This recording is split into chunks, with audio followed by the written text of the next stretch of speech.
Someone make it make sense. Probably a couple.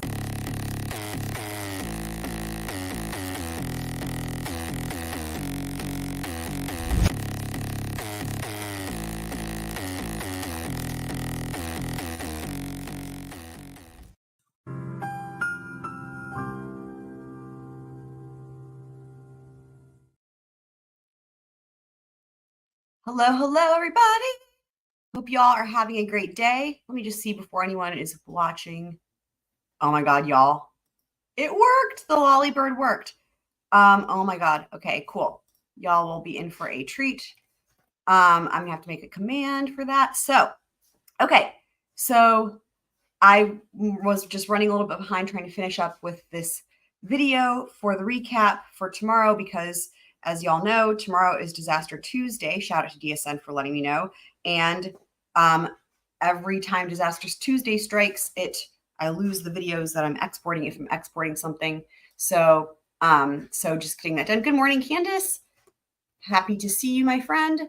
So today's gonna be a big day. Initially, I was gonna do the recap tonight, but the plan is to try to stream for the entire live trial, assuming Yuriy stays on the stand or he finishes on the stand and Trooper Proctor takes the stand. Now, having said that, should Yuriy finish up and then they call some stupid, I don't know, some witness that isn't really all that interesting, then I might switch gears and go back to doing the recap. But I don't know that that's going to be the case because I feel like at this point there's been a lot of talk about calling Trooper Proctor. Seems like the logical next step. So we'll see how all that goes. But we're going to be starting out with them discussing or arguing rather this motion that the Commonwealth filed on Thursday, which we actually went over Friday maybe. We actually covered that. I'm sure you guys saw. If you didn't see, and if you're new or if you're on replay crew, rewatch crew, I do have playlists in the description for the video. And of course, they're also on my channel, but I do have a playlist for this trial, and everything that I've done for it is there on the playlist, including covering that motion. It was the Commonwealth's motion to, renewed motion rather, to, I forget what the exact languaging was, but essentially to try to bar the expert testimony from one of the defense experts who's going to be coming in and rebutting what they said. So, okay, without further ado, let's get started on this hearing. I'm glad it was. All right. Good morning. So we're here on the Commonwealth's renewed motion. Can we turn off one of those air conditioners, please? The Commonwealth's renewed motion for reciprocal discovery and the motion to exclude the defendant's newly provided expert, Dr. Marie Russell. I will hear you on your motion, Mr. Lally. Oh, I'll hear you, Ms. McLaughlin. Interesting. Somebody else. The Commonwealth is just seeking that the defendant produce what the Commonwealth is entitled to under Rule 14 and what every criminal defendant in the Commonwealth of Massachusetts must produce to the prosecution. It was not until the day prior to trial on April 15, 2024, that the defendant provided notice of all their experts. During jury empanelment, the Commonwealth filed a renewed motion for reciprocal discovery, and the defendant was ordered within a week to produce the expert opinion testimony that the Commonwealth is entitled to.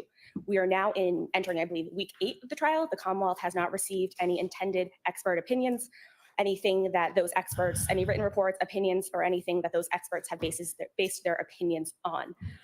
Essentially, the defendant's strategic decisions not to retain their own expert, but rather rely on the U.S. Attorney's Office investigation does not alleviate them or relieve them from their Rule 14 obligations. The U.S. Attorney's Office. I'm just so, like, why the fuck is she not doing anything in this trial? It's just so confusing. I know, a different person, right?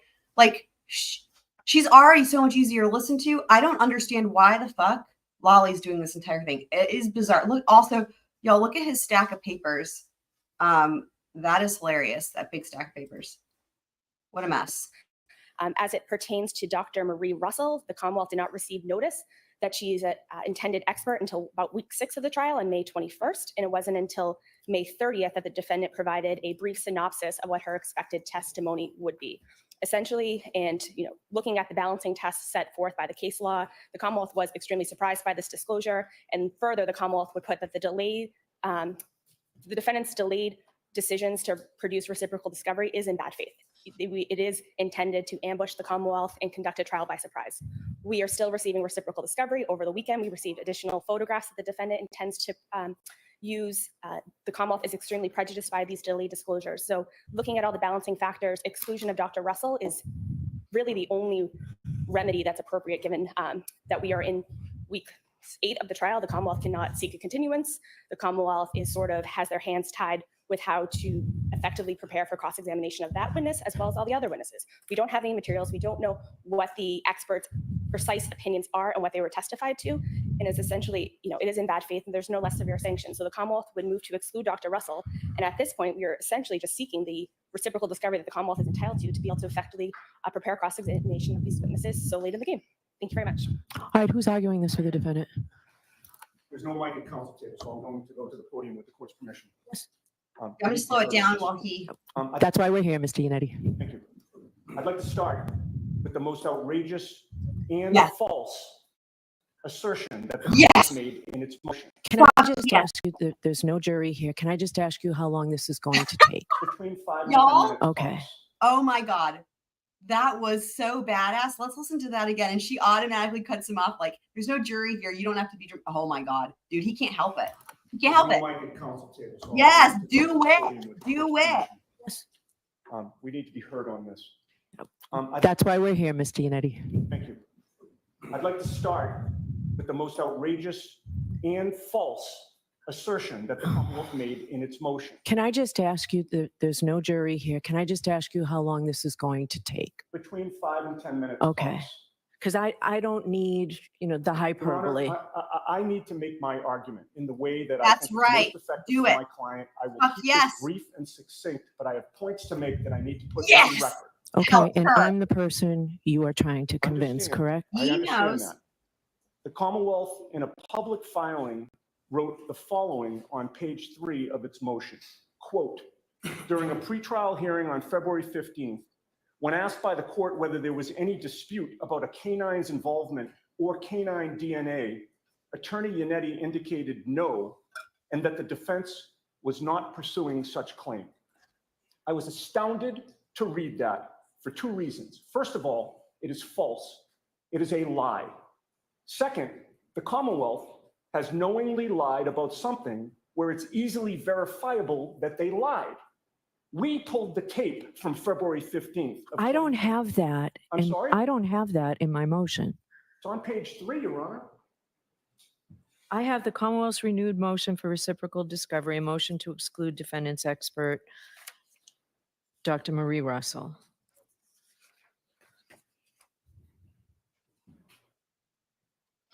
I don't see your name at all, Ms. Giannetti.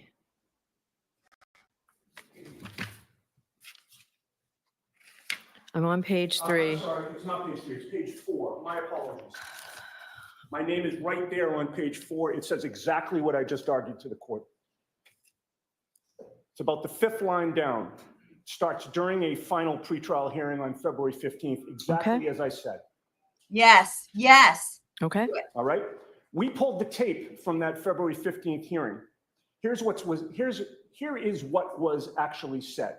This court asked me the following, quote, while we're talking about DNA, Mr. Yannetti, do we need to be concerned about canine DNA? Where do we stand with that? I replied, no, I think this is the only outstanding DNA issue. The court then replied, okay, so all right, we're not dealing with canine DNA. And I said, no. There is nothing in there, contrary to what the Commonwealth has represented to this court in a public filing, that I said there was no canine involvement. There is nothing in there, contrary to what the canine represented to this court and to the public, that the defense was not pursuing such a claim. Can you imagine the nerve of the Commonwealth to spin that into This is the hyperbole I don't need. Could you please get to the Fucking point? hell. Your Honor, We've got a jury coming in 15 minutes. I understand, but this is my integrity has been attacked. There have been allegations of bad faith that has been attacked, and I need to defend myself and my client. We were only discussing at that time whether canine DNA was still outstanding, and I succinctly no idea. replied, no. And they've spun that, or tried to spin that, into a claim that we're somehow waiving our right to argue that John O'Keefe's arm injuries were consistent with a dog attack. And I ask you, have they no shame? That's I'm right. sure it's not You lost do on it. this court that this false filing by the Commonwealth comes on the heels of their nefarious attempt to pass off an inverted video, a false video, before this good jury hearing this case. Never once during the direct examination of Sergeant Bukhenic did they inquire or mention the fact that the video. Can we please? All right, I'm going to stop you.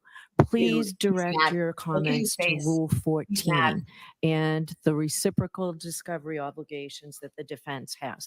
That's what this motion is. I know you have a speech you want to make, Ms. Giannetti. It's not a, Your Honor, it's most respectfully, it's not a speech. It's Okay, a so offense of being alleged to have committed bad faith. So you've moved on from that. So please just focus on Rule 14 and let's do it in two separate parts.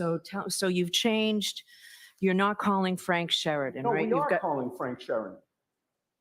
All right. So you've got a new medical, Dr. Russell. We'll do that part of it separately. Tell me about what you've provided the Commonwealth on Chris Van E. They've gotten his CV and they've gotten the substance of his opinion from us. And they've had that for a long time. And the court, I believe, has already suggested that voir dire will be done prior to his testimony. All right. So it's starting to look like we might need a whole day of voir dire, and I'm trying to avoid that. So is the Commonwealth satisfied that when did you provide? Did you provide anything recently since the filing of the Commonwealth's motion, Ms. Giannetti? Not on Mr. Vanny, no. What does the Commonwealth have on Mr. Vanny? On Mr. Vanny, all the Commonwealth has is what's contained, the synopsis on page 2, the first full paragraph. We do not know what his opinions are. It says he'll testify regarding his opinions and conclusions about reconstruction and EDR data obtained in connection with this case. He'll testify to chronological data derived from the EDR, including key cycles and triggering events from the time period in question. I have no understanding or information about what chronological data he's going to testify to, what his ultimate opinions are, anything beyond that relatively vague synopsis that does not comply with Rule 14. Okay. Similarly, what's outlined in the rest of the motion, that's all the expert evidence the Commonwealth has received from the defense is contained within the Commonwealth's motion. Okay. So the defense needs to provide, I'd suggest you listen, the defense needs to provide what chronological data Mr. Vanny relied upon and exactly what his opinion is. All right, by the close of business tomorrow. That's fine. All right. Now regarding that's the the solution. 3 experts from AR. So that makes sense. That's just saying you have to turn it over. What the expert witness is going to testify to. That's fair. CCA. So I've read that report. I can't tell who does what or what the basis of their opinion is. So what have you provided? Your Honor, we've provided everything that we know. We've mentioned to this court at sidebar, these experts did not arise from us. I understand that. These experts were hired by the federal government, and they provided a report to us pursuant to the TUI request, and it was specifically outlined that and ruled that they could not prep with us for trial. So I'm to believe that the defense is calling 3 witnesses that you've never spoken to and putting them on the stand here That's essentially it. We've spoken to them only for the purposes of coordination of their testimony and their background. That's it. We have not been able to interview them regarding their findings, which are outlined in detail in the reports that both sides have. See, I don't see that as being, the report, I don't see that as being detailed. It leaves a lot of questions as the gatekeeper as to what they can testify to. Well, And you have not complied with your Rule 14 obligations. We can't, Your Honor. We can't. So you can't. Rule 14 is the reciprocal discovery. That's specific to Massachusetts, where they have to turn over everything. That kind of varies by place. Kind of similarly, I would say Florida is kind of similar to that in terms of other states. You haven't. So I am left with you haven't complied. So we need to get everybody here for a voir dire. They can testify in a voir dire, right? Yes. Yeah, I love We voir need dire. to do that well in advance of their Okay, testimony. that's fine, Your Honor. All right. Yep. And now tell me about this ER doc. Is she an ER doc? I haven't seen her. She's not a pathologist, Well, correct? she's a pathologist, but she has a lot of experience in an ER, which is why she has the experience of having seen dog scratches and dog bites and dog attacks. All right, so this is not somebody that was involved in the federal investigation, correct? Correct. All right, so you need to provide immediately. I want a voir dire of her this week.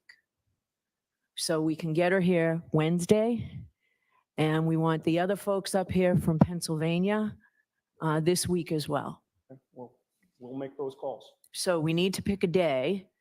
How long do you expect the voir dire of each of these witnesses? If in fact the defense has not spoken to these witnesses from Pennsylvania about the nature of their opinion, you must want it too, to be able to question them. How long do you expect the voir dire of each of these witnesses to take?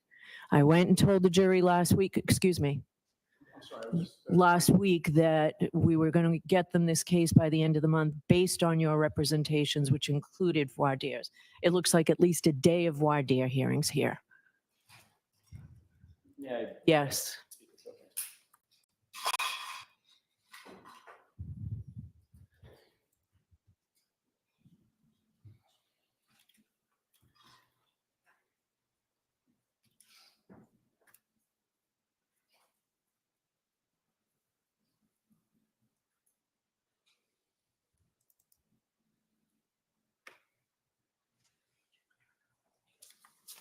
At least with regard to the, of course, at least with regard to the ARCO witnesses, that's my co-counsel's bailiwick.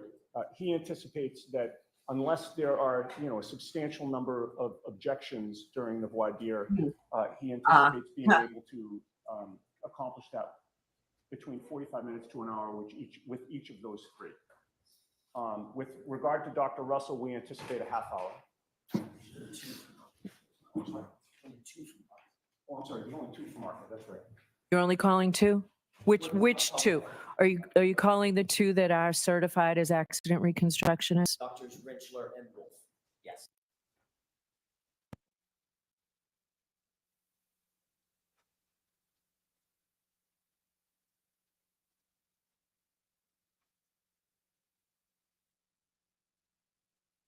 What's happening?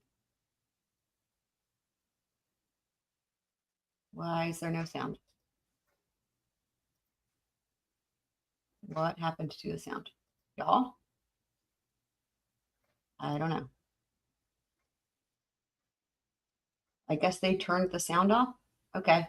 Well, they're done. All right, let's jump ahead.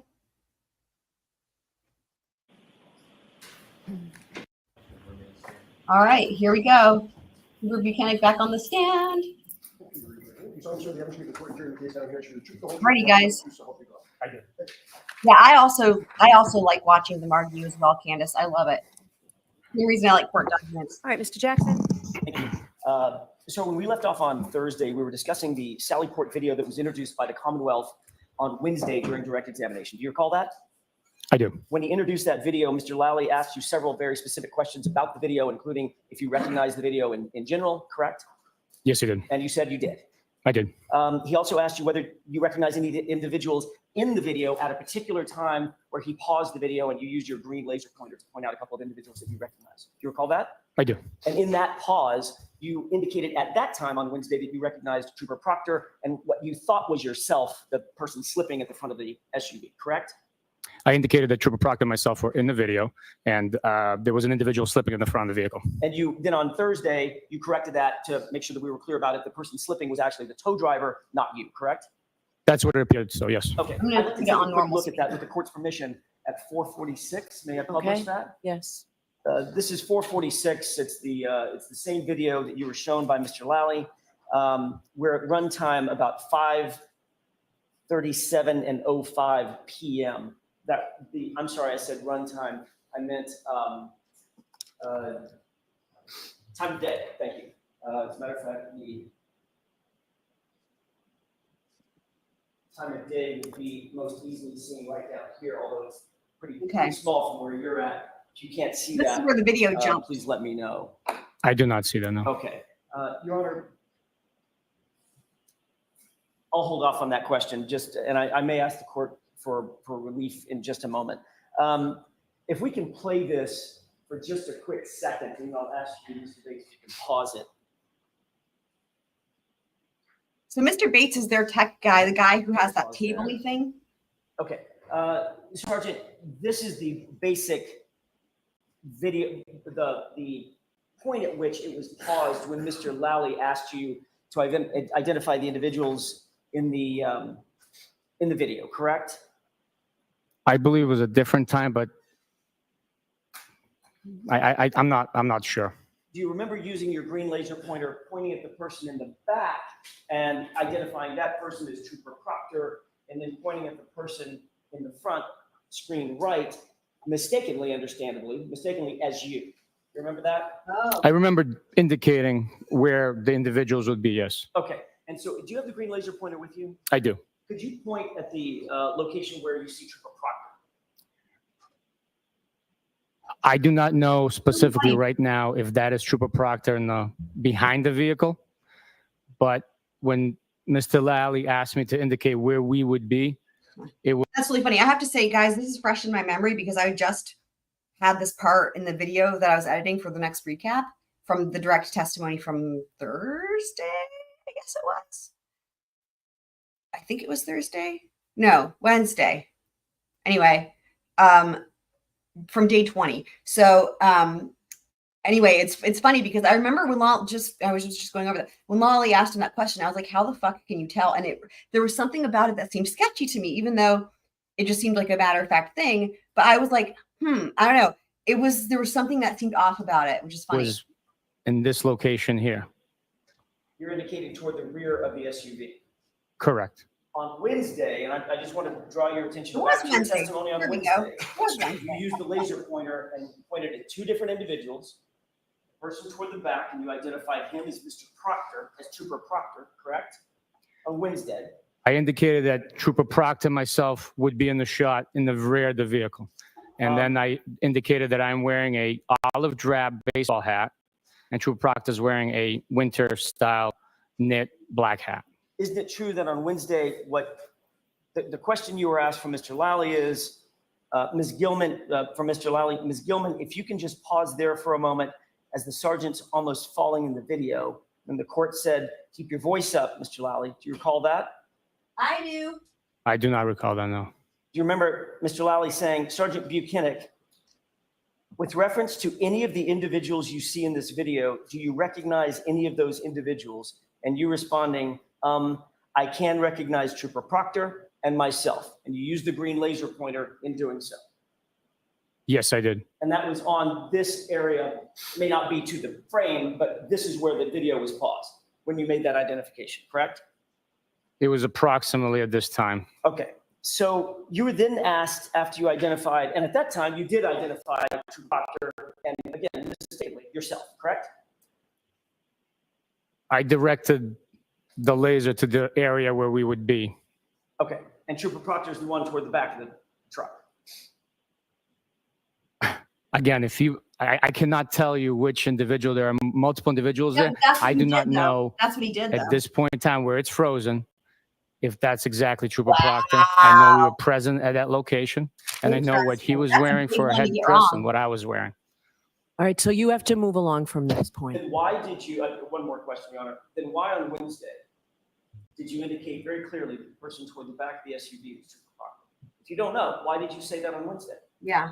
During the frozen frame, I could tell there were two individuals back there, and I was at one point in time in that location with Trooper Proctor. That's not what you There appeared to said. be Trooper Proctor in the back of the car. Wow. From where the video is frozen right now, I cannot tell. So you're changing your testimony from Wednesday.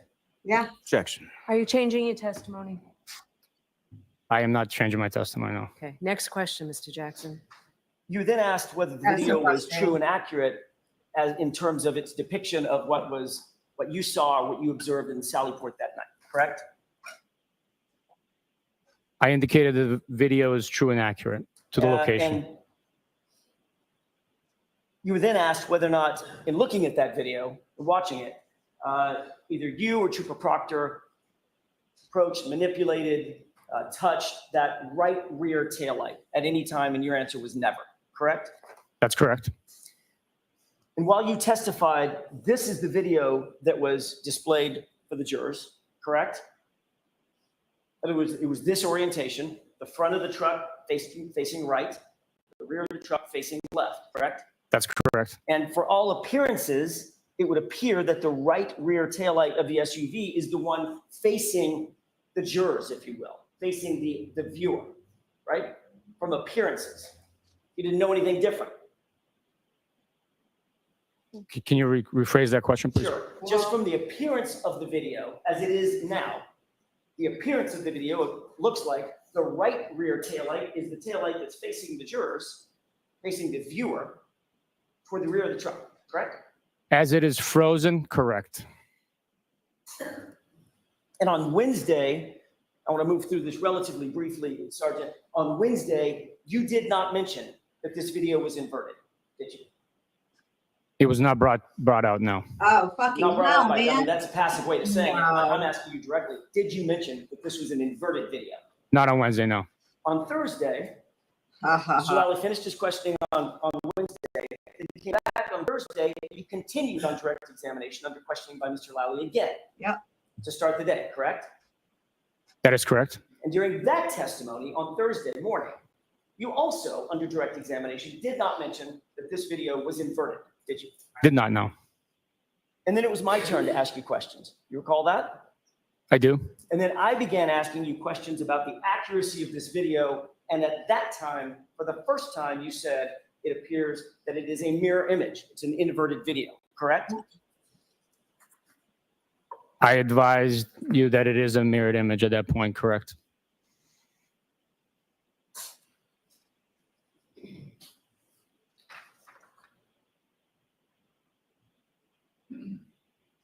Would you agree with me now, as you sit here, that this video, as we're looking at it, is not a true and accurate depiction of what you viewed in that Sally Port that night?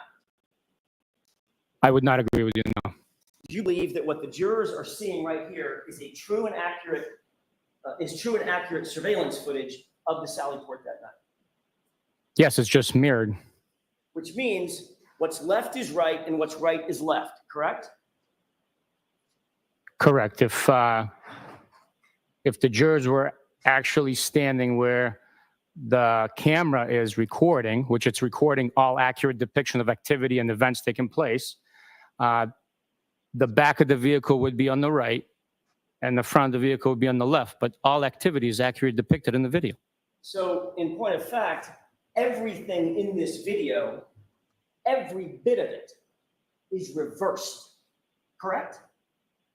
It's just a mirror image. So it's not Oh, accurate, boy. is it? It's an accurate depiction of what has taken place. Sergeant Bukhenic, if I were to ask you, give you a hypothetical. Let's say you were investigating a circumstance in which a suspect was being identified by 5 witnesses based on a tattoo on that person's left arm. Mm. And then you go show that witness or those series of witnesses an inverted version Yeah, of a photograph Yeah. of that person. great with the tattoo example. appearing on his There right it arm. is. Yeah, that's smart. And those witnesses all say, That's no, smart. that's not the guy. I remember the guy. The guy That's had smart. the tat on the left arm. Would you think that that's an accurate depiction of the person with the tattoo? Objection. No. Why? Fucking hell. I mean, I know why. It's Do you argumentative. agree with No. me that an inverted video is not accurate? It's inverted by definition, right? It's an accurate depiction of the events taking place. It's just, that's semantics. It's annoying. You've reviewed this video in its entirety, you testified, correct? Yes. About how long would you say this video is in its runtime from start to finish? I did not take note of the length of the video. All right. I'm going to ask you, Mr. Bates, if you could, with the court's permission, can you just Oh, go boy. back to the beginning of the time of day for this video? And pause it there. Can you see, and this is not an eye exam, can you see the timestamp on the lower left-hand side? No, I cannot. Your Honor, with the court's permission, I could do this. I'd like to see a sidebar. Oh boy. So here's the thing, guys. Hi, Girl. I'm glad you're here. Okay, so here's the thing, guys. I know it's really annoying. Here's the thing. I think that this mirror image thing would not have been such a big deal. I don't think that we would even be here right now with this line of questioning if it wasn't, if this had just come out on direct.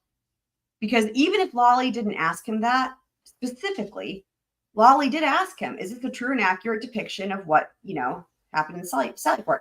And the thing is that if there's nothing to hide, the automatic answer to that, if you know that it's a mirror image, which he did, is to say, well, yeah, it is, but it's a mirror image. It's, and then it would be a completely different situation, right? The problem is that that's not what happened. And so now it comes across as, a little bit suspicious, a little bit shady, which, yeah, I mean, it's shady on both their parts, in my opinion. It's like Lally should have Lally,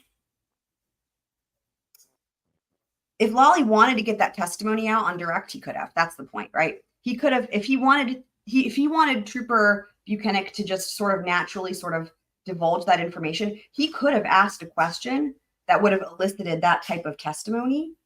And he chose not to, because you can't control what the witness is going to say, right? He could have asked a question that would have elicited it. Like, is there anything that's different about it, or blah, blah, blah, but he didn't. And even if he didn't, when Trooper Bukhenic was asked, like, is this a fair and accurate representation of the video? That would have been the time for him to just offer it. And that would have actually made him look really good in front of the jury. Like, oh, wow, forthcoming. That's good. That's how it should be, right? So those are sort of my thoughts on it. Let me go forward a little bit since they're still at sidebar.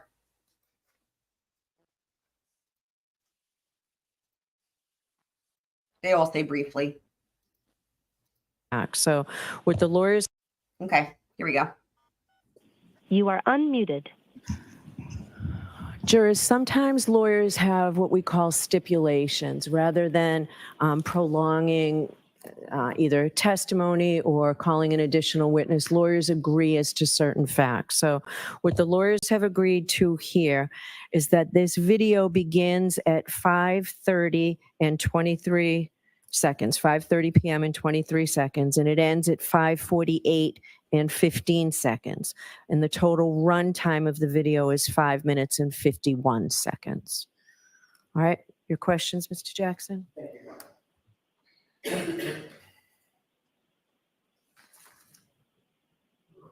kind of funny. If I were the jury, I'd be like, wait, they stipulated to it? Is that not Thank you for that, accurate? Your Like, Honor. what's Sergeant Bukhenic, given the fact that the beginning time, the time of day, is 5:30 and 23 seconds in the evening, and the end time of this video stops at 5:48 and 15 seconds, would you agree with me, without doing the math down to the seconds, that's about 17 minutes and 50 seconds or so?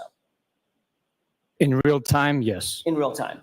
The actual time of this video, the run time of this video, however, is only 5 minutes and 51 seconds, less than 6 minutes. You'd agree with that? That is what's captured. So that means that about 2/3 of the video is missing, correct? It's not missing, just not recorded. It's not there. It was never there. I'm not saying it was ever there. I'm saying I don't know if it was ever there or not. Neither do you. I'm saying it's not there, correct? Yeah, that's a problem. That's a problem. It was never recorded. Oh, fuck. Well, you don't know what has been or and wasn't recorded, do you? Objection. I'll let him answer that. Do you? I can only speak to what was turned over and what we received, and based on the evidence that was produced, the video that was produced is what we got. I understand. So based on that answer, you acknowledge you don't know what may or may not have been recorded without your knowledge.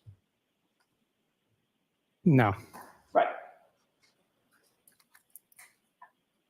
Did you notice that there were obvious portions of the video that in which individuals just seem to appear or apparate out of nowhere? Ghosts.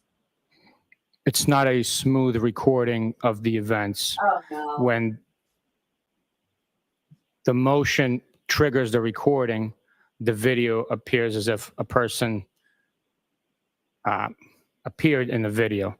But that is due to the triggering of the recording. Well, you don't know what it's due to because you're not an IT person who actually captured the video. Nice. correct? Objection. Sustained, ask that differently. Sure. You're not the IT person, the technical person who captured this video, correct? I am not, no. You don't maintain this video system, do you? I do not know. You don't know the inner workings of how video systems were originally installed or how it operates, correct? Based on my training and experience, I know that certain systems, due to the restriction of the storage of the system, Have you they guys noticed try a to save the huge storage. And change in his testimony? He seems really, we're getting into territory where he's finally starting to really feel it. Like, I would say even more so than the thing with like the, what was it? The requests from the Ring doorbell. Like, he got mad, right? And like snapped back. But here now he seems like, this is crazy, y'all. Like, he's like stuttering. He's insecure. He's not making eye contact. He's not direct. He's being, you know what it is? It's Weasel. It's Weasel. It's Weasel. It's Weasel. We are in Weasel land. That means that he's getting, you know, like that game hotter or colder, you know, it's like that. It's like getting hotter, getting hotter, getting hotter. Oh my God, y'all.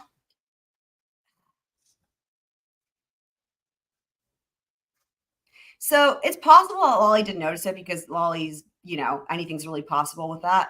But this dude knew. This dude knew. And we have to put it in the context too of, remember, the jury already knows at this point that there's all this footage missing from the police station, right? The same police station, the same with this very Lally port, that there's all this footage missing because remember when back, it feels like a million years ago, when Brian Higgins tried to throw recently promoted Officer Good under the bus because he was in charge of it or whatever, which is really interesting because at that time, Brian Higgins had the opportunity to mention if there was something about the system overriding itself or it being motion activated, and sometimes it doesn't. All these excuses that we're hearing from this dude right now, we didn't hear any of that from Higgins. Higgins was just like, well, you know, they didn't even go into it. And at the time, I remember thinking, I wonder why the defense didn't go into it more. And now it makes sense because they're going into it with this guy. And in a way, that also makes sense because, like, in my mind, what maybe could have happened is Higgins called in a favor or whatever. Somebody chose probably to delete some of this footage, right? But it probably wasn't Higgins because he's an ATF agent, and that would have maybe just been too sus. Like, in other words, these guys, you know, Bukhenic, Proctor, they even Tully maybe, you know, they were higher up, they were directly involved, they were the ones who were making some of these decisions. And, you know, in other words, remember, it's like whenever you have something that happened, right, you always want to ask the witness, the directly involved, for a lot of reasons, right? First of all, it could get objected to, but in other words, potentially Brian Higgins didn't have any more information about it than just not there, but this guy does. And that's what I think we're kind of getting into right now, because he's giving all these excuses and none of them make any fucking sense. And trigger the recording only by motion or certain time parameters. So in this video footage, I could tell you that the video is triggered by motion to record. Well, I love that. I love the language. I love that Jackson is using apparitions like a ghost. This is so akin to in the Murdoch trial with the two gray boys, the 5'2" children, the 11-year-old assassins. This is on that level where it's like, is this the bullshit you're trying to feed this jury and feed me right now? Is this the bullshit? Because here's how bullshitty it is. And I'm going to use a word that's technically correct enough to where I can say it, but yet it's going to point out just how bullshitty this is. How How much easily. storage did this system have? I do not know. What was the level of storage at the time that this video was taken? Was it 60%? Was it 99%? What was it? I do not know. So you actually don't know, Sergeant, the inner workings of this system, do you? I do not know all the inner workings of the system. But you do know that there appears to be portions of this video missing and portions of this video in which people just seem to apparate out of nowhere. Here we go. Apparate. It's not missing. It just was not recording. Let's move to, I think it was 5:37. A few seconds.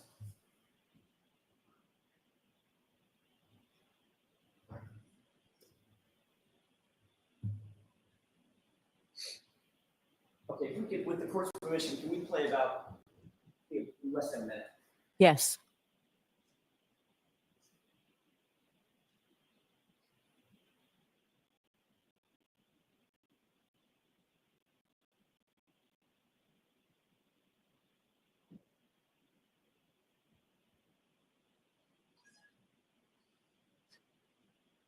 Pause it. You see where the person that was toward the back of the vehicle went in this video? It appeared they went behind the vehicle. Which would be which area of the vehicle, the right or the left, in real life, not on this video? In real life, it would be the right rear portion of the vehicle. This is great. This is going to be painful. You better make this painful. Painful. That But he's going to have quarter to panel, watch correct. this. Let's go ahead and play it. He's going to have to watch this, and he's going to have no way to deny what's happening. That's great. Pause it. Did it appear that someone just seemed to appear out of nowhere toward the rear of the vehicle just now? Due to the triggering of the motion, I asked you why. I asked you if. Did it appear if someone just appeared out of nowhere in the back of the vehicle? There we go. that's what the footage represents. Yes. Can we go ahead and play this?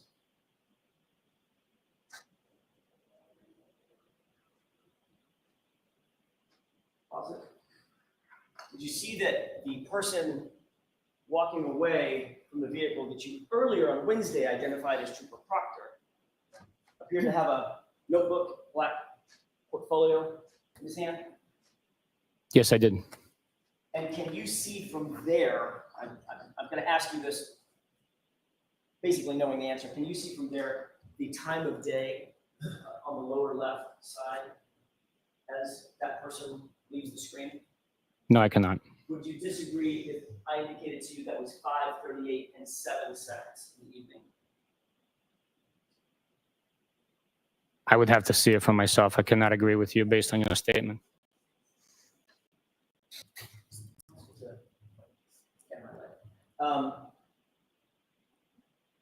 Your Honor, may we approach briefly? Sure. All right, they're approaching again. Approach. It's time to approach. Let's jump ahead. Of a drive. Too far. Look at the time of. Okay. This should be good.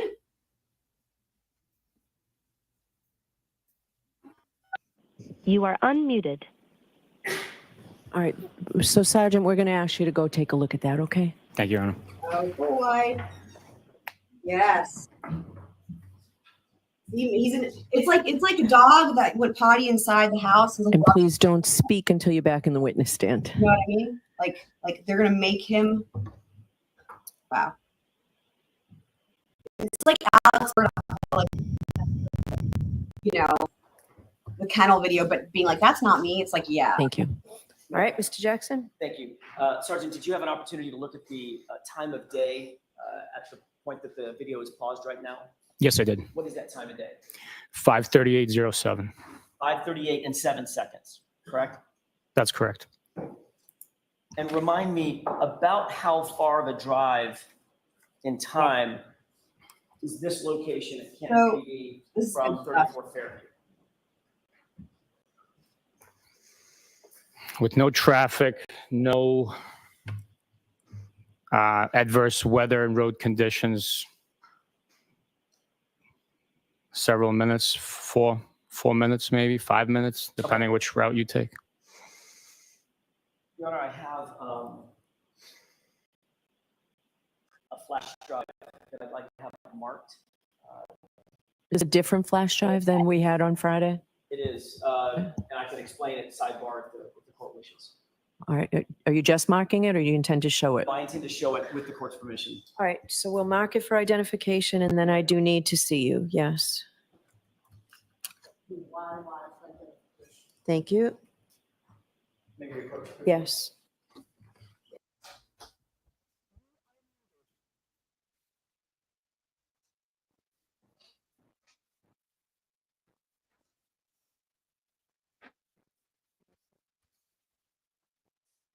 This is so crazy. This is so crazy. All right, let's go forward.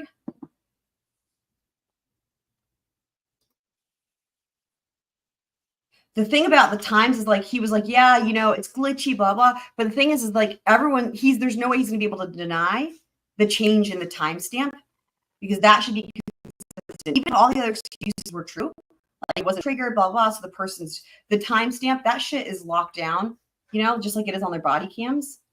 That's like that for a reason. You know what I mean? Like it can't be fucked with. I wonder if they looks like they take a break, y'all. Hold on. Yep. Break. Okay, let's go forward. Okay. I think we're all set. Excellent. Here we go. Right ahead, Mr. Jackson. Thank you, Your Honor. As a matter of housekeeping, I would ask for the admission of the last item that was marked for identification. XX. Was it YY? Ah, it was back again. I did the Okay. same thing. I think it's All right. XX. So that will now be what, Madam Court Reporter? Thank you. And with the court's permission, I'd ask to display that video. Yours. Okay. Bates, if you could move that to a runtime of 1 minute and 17 seconds, or thereabouts. And go ahead and pause that. Sergeant, do you recognize what's depicted in what's just been marked as Exhibit 542? I do. How do you recognize that? It's an inversion of the video provided from Canton PD, Sally Port. It's actually, and that inversion corrects the perspective. Would you agree with that? I would.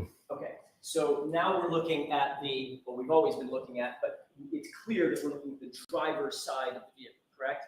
That's correct. And everything in it's properly oriented, is that right? It's an accurate depiction of what is taking place. Meaning right is right, Wow. left is left. That's in good. this video. That's good because that means it wasn't accurate before that. Wow. And he said it was. The vehicle came from the right into the left. The driver's side is visible and is closest to the camera. If we could go ahead and, thank you, Sergeant. If we could go ahead and play this for just a few seconds, please.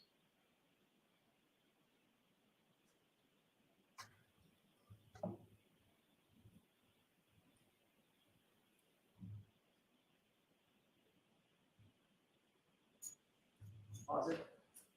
You saw the person that was toward the back of the vehicle that you earlier on Wednesday identified as Trooper Proctor moving toward the right, I'm sorry, yes, the passenger side taillight area in this video, correct? I observed the person walking that way. Let's go ahead and play it.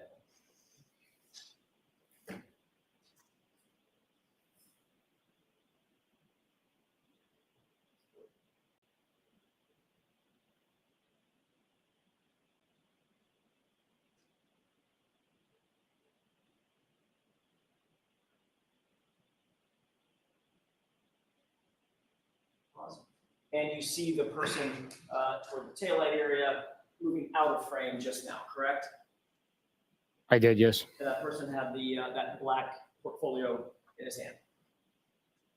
That's correct. I'd like to.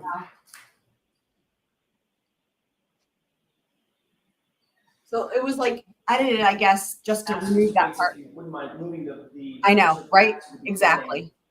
before Exactly. I'm sorry, before the SUV was actually in the Sally Port. I know. Great point. So Super Planner Girl says, let me pause it real quick. Pause that. Super Planner Girl says, even though it was the backwards actions were true, etc., that was the point he wanted to throw down on, right? Yeah, right. That's what he kept doubling down on over and over again. It's accurate. It's accurate. It's accurate. So that's why it's so crazy that now he's like, yeah, this is accurate. Okay, well. Do you see what's depicted in the video now at runtime at the beginning of the video? I see the still frame. I'm observing the still frame. Okay, fair enough, fair enough. Can you see from where you are, sir, can you see the chyron at the bottom of the video in blue, indicating the date stamp and time stamp? Here we You go. see that from where you are? I see the blue color. I don't know That's what what I said. I was like, exactly it is. He knows they I can't was fuck good this. enough to see that that is completely inverted. They are not. They're not inverted? They are not good enough. That was a good answer to a bad question on my part. With the court's permission, Would it be possible for the sergeant to approach the screen and take a look at that timestamp? Can you do that, Sergeant, please? Yes, Your Honor.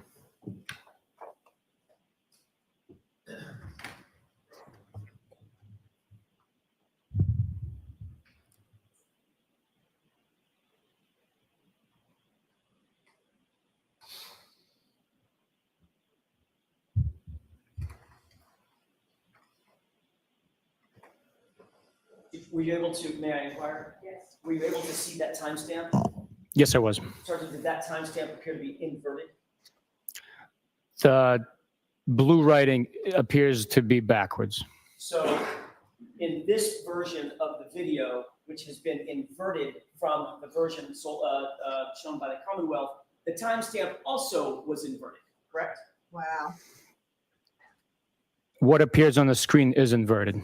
Thank you. I'd like to zoom in on, just with the court's permission, on a portion of the middle of the video. Okay.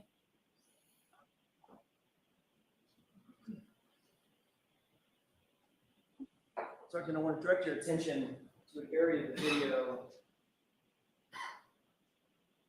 right above the hand truck. Do you see that area? I do. Do you see that white object just above the snow line?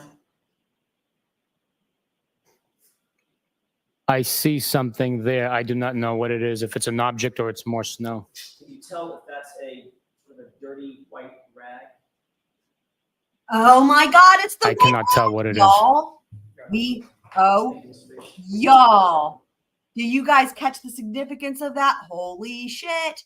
It's that dirty white rag. You guys, do y'all remember? Everyone kept asking what was the significance of the white rag when we were seeing all the solo cup pictures, right? And it was like, and I kept thinking, well, I think it could be twofold. I think it could be A, just to show that it's dirty and they just don't give a shit and there's evidence there. But B, they kept using it as like a, not a landmark, but a reference point. Like that was what the defense, that was so fucking smart because they just kept mentioning it, right? So it's to make sure that the jury would take note. So that 5 weeks later, 6 weeks later, we're on week 7 now. That was the first week. So that 6 weeks later, the jury would hear that and be like, oh, that is brilliant. These defense attorneys, man. Wow. That's having a vision, right? Like that white rag has not come up. I'm getting goosebumps. That white rag has not come up since that witness with the solo cups day. That was the last time that we've heard about that. Not come up. It's not even been in any pictures. And here we go. That was fucking brilliant. Beautiful. We've seen a corrected version of that Sallyport video from that camera. There's also another camera on the opposite side of the Sallyport, isn't there? There is. And that one, for lack of a better phrase, that one came out pretty grainy. Would you agree? Yes, it's not perfect quality. The other view would show, given the fact that it's on the opposite side of the wall of this video, that actually would show the right rear portion of the SUV as it was parked in that Sallyport, would it not? Yes, it would. Let's take a look with the court's permission. This has already been marked as 446. I believe it was introduced last week. Okay. Display that. Yes. Thank you. I know it's very hard to see, Sergeant, but could you tell me, as the video is paused right here at the beginning, timestamp, can you see the outline of the antique police car? I can make that out, yes. And it appears that there's no vehicle in the foreground this side of that antique police car, correct? That's correct. You also can see that this video is in fact not inverted. It's the correct orientation, right? That's correct. And obviously it's pretty lacking in quality, but you can make out the fact that there is an outline of a vehicle there, correct? Correct. We could play, may I approach the screen briefly? Yes.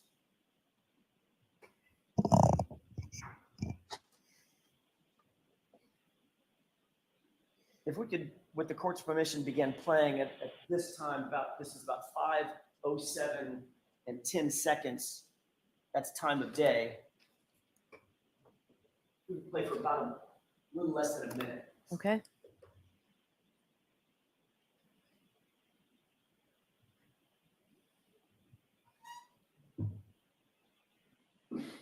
Oh boy. Oh boy.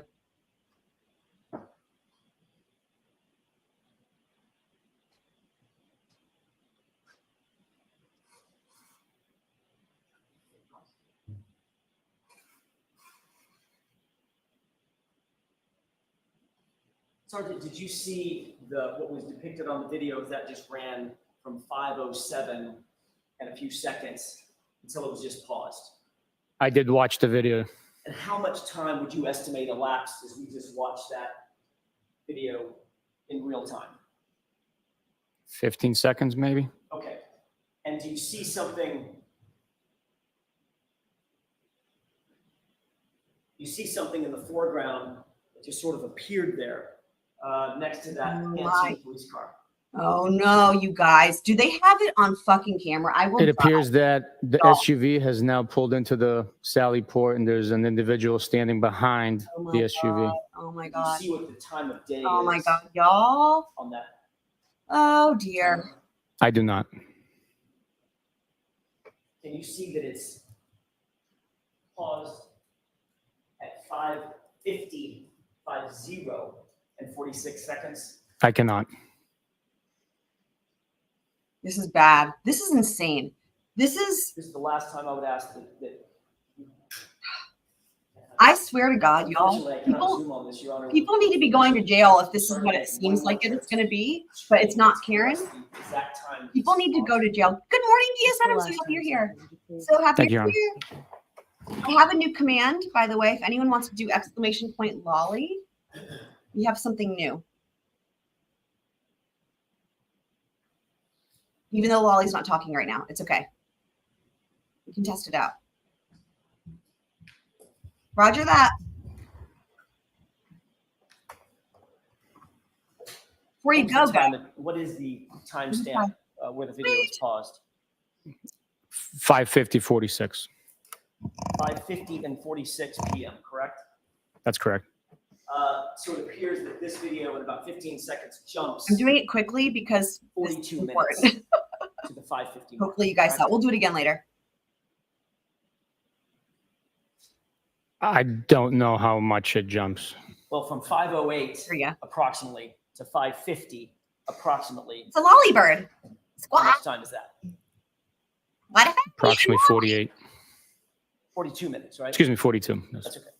you guys like it? And Let this me reads pause real quick. vehicle, which I shows forget you- who it was, but there was somebody who said that I sounded like Iago when I'm doing the lolly voice. And so that's when I had the idea. Right. So that's exactly right. Yep. Yep. What if any? I'm not. So I'll see him again.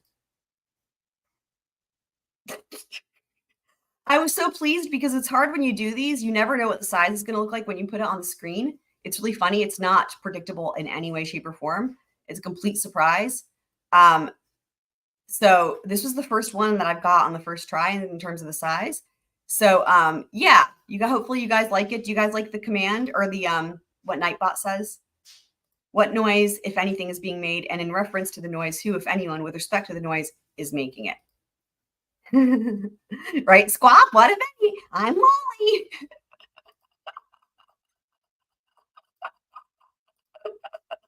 That's how I hear him in my head, guys. Okay, glad you guys like it. Right Excellent. rear tail light Needed portion something for him. just appears, correct? At 5:50. There's a vehicle that appears. There appears to be an individual standing behind the vehicle. It's not just a taillight that appears. But Sergeant, the exact time that would show what Trooper Proctor was doing at the right rear taillight, that is missing. Objection. Sustained. How? The exact time that would show what the person who you identified on Wednesday as being Trooper Proctor, that video is not there, correct? Objection. Sustained. this video, Sergeant, you will agree, if that 42-minute period existed, that would have been the only video that would establish the actual condition of the taillight the moment the SUV arrived in police custody in that sally point, correct? Objection. You can ask that differently. Is there any other video other than this one that would show the exact condition of that taillight as it pulled in to the driveway and then to the sally point? Or is this the only one? From that location, Correct. that is the video that captures that time frame. And that's also the video that captures that area of the car, correct? The right rear portion of the car. Correct. And that 42 minutes from when the car arrived until 5:50 in the evening, that portion is missing, correct? It's not missing, it's just not recorded. It's not there, Sergeant Bukhenik. I'm not splitting words with you, splitting hairs. It's not there. It's gone, correct? Gone. It's not on the screen now. It's not anywhere, is it? I do not know. That's all I have. I was wondering if he was going to end with that, y'all. Thank you, Your Honor. The thing is that him, Trooper Bukhenic, fighting so hard on that, it just makes it more suspicious, right? Because like the obvious answer, just like with the being inverted, just the obvious answer is like, yeah. And I think this was a good place to stop because you know what? I would imagine there's probably going to be a pretty lengthy redirect and a pretty lengthy request, but we'll see. Now we're back to Lally, so I'm going to put it on 1.25 because, you know, Lolly bird. Squawk. I'm Lally. What if that means I'm Lally? Squawk. There he is in person, in the flesh. Right, I know, right? Just like how none of Karen's interview was recorded except for that one part. I can't wait to talk about that with you guys when we get there.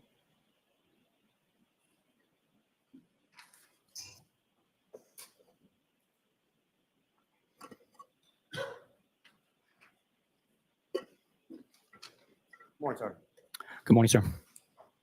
So how this video was played before the jury on Wednesday during your direct testimony, the condition of that video, the view of that video, that's how you received it from the Canton Police Department, correct? That's correct. So Roger nothing was that, done to DSN. alter it, change it in any way, shape, or form from when you received it to when it was played before the jury. Objection. Sustained. You can't leave, Mr. Lally. If anything, this is just What if going to anything implicate for Proctor. what if anything was done to alter or change that video, received it to the time that it was played before the jury? Objection.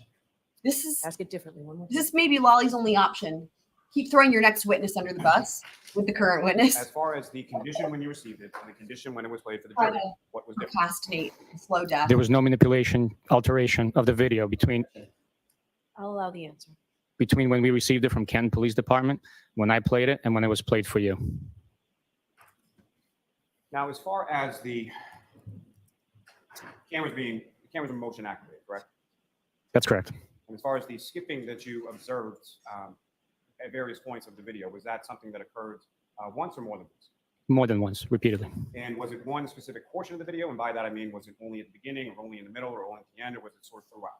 It's consistently happening when there's lack of motion. The video does not record because it's not triggered to record. Now, from the video, at least as far as you've seen, the one that you were shown on Wednesday and the one that you were shown today, or the portions that you were shown today, what, if any, difference did you note between the content of what's contained in the video? The content of the video is accurate depiction of what's taken place. The only difference that I noticed today is that the version played was actually inverted from the original version that I received and which was produced. Your Honor, with the court's permission, I would ask that the entirety of that 5 minutes and 51 seconds of video be played for the jury. Okay. You might have one moment, Your Honor. Yes.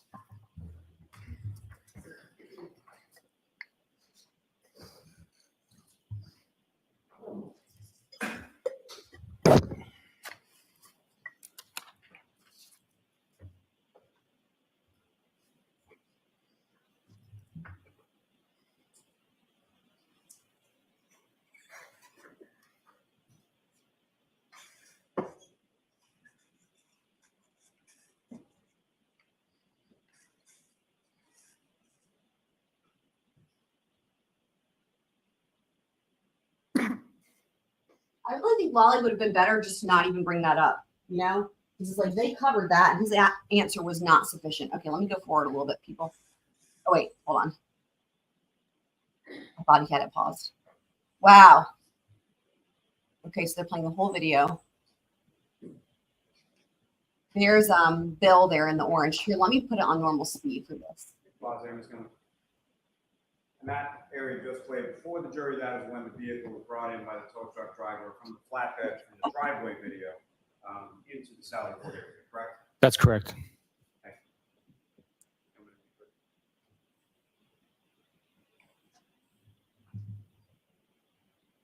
There's Bill in the orange shirt. Good color on him. Yeah, there's nothing that exists of anything about anything related to him somehow. Right? It seems like the only footage they have is this select footage of the Lally port and emphasis on the word select. And that's it. Like they only kept the footage that they could try to, I don't know, it's real shady. It's really I'm going to direct your attention to the person that just opened the driver's side door. That's the tow truck driver, is that correct? That's correct. Just ask you to take a look at the door, and in particular, the snow on the door when he closes that door. Gentlemen, if you could.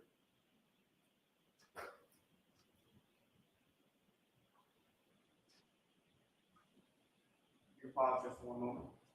Now, Sergeant, if I could direct your attention back to the ring video.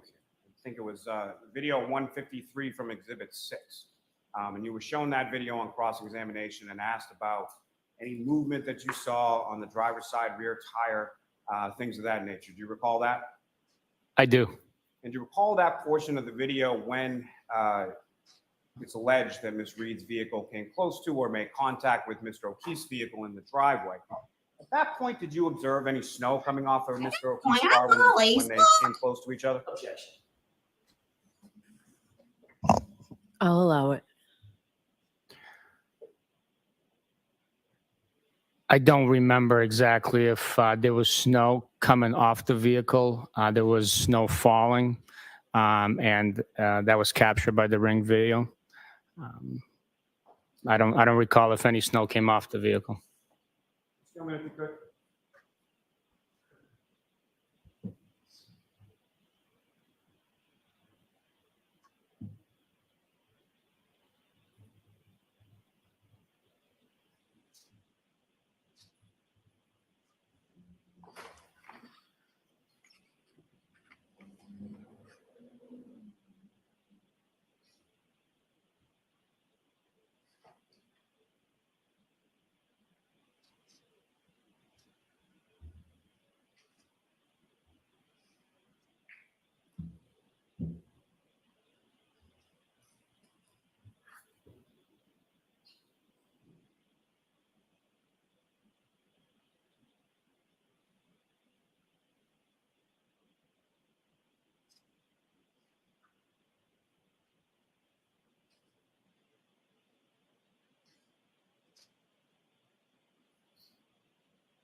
Oh my God.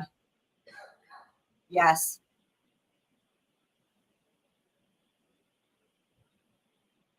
I mean, there's a lot of activity. This is really, there they are with the stupid broom thing. And like, why the fuck did the prosecution not just offer the video inverted, in other words, fixed? Why? Why? Why didn't they just offer this to begin with?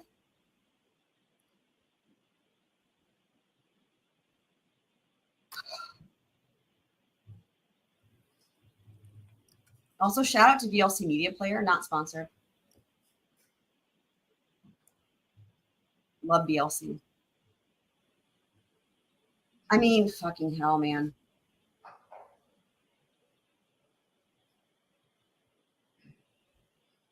It would be nice if the timestamps were like visible better, more visible at all.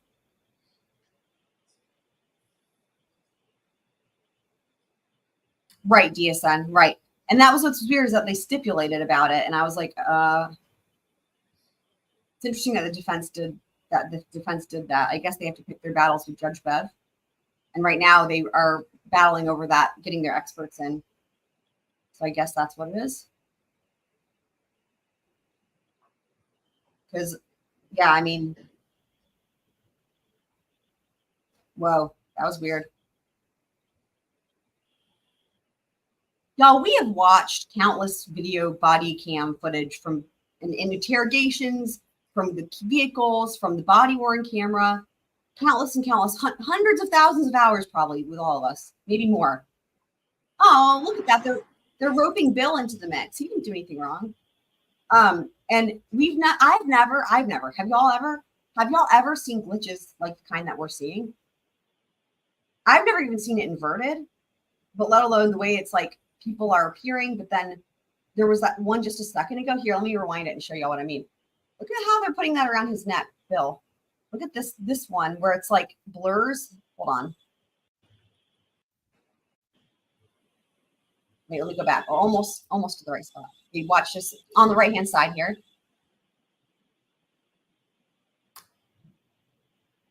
On the right-hand side, right like by the garage door when it's going to go close.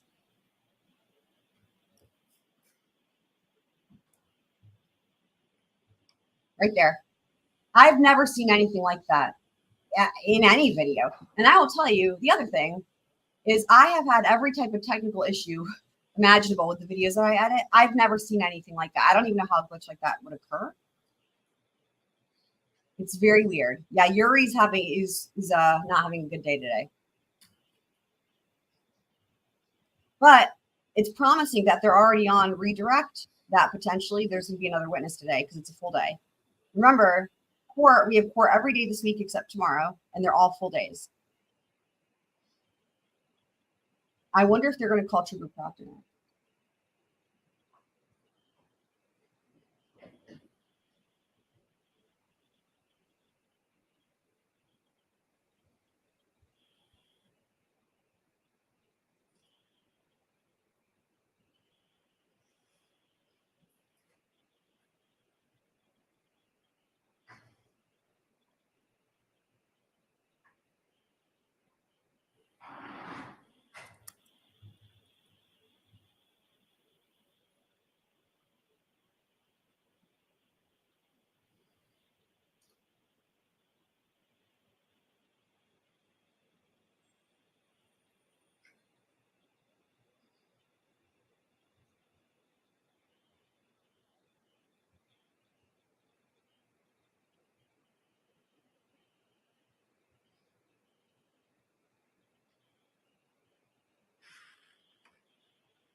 And Mr. Officer, we can have the lights back up.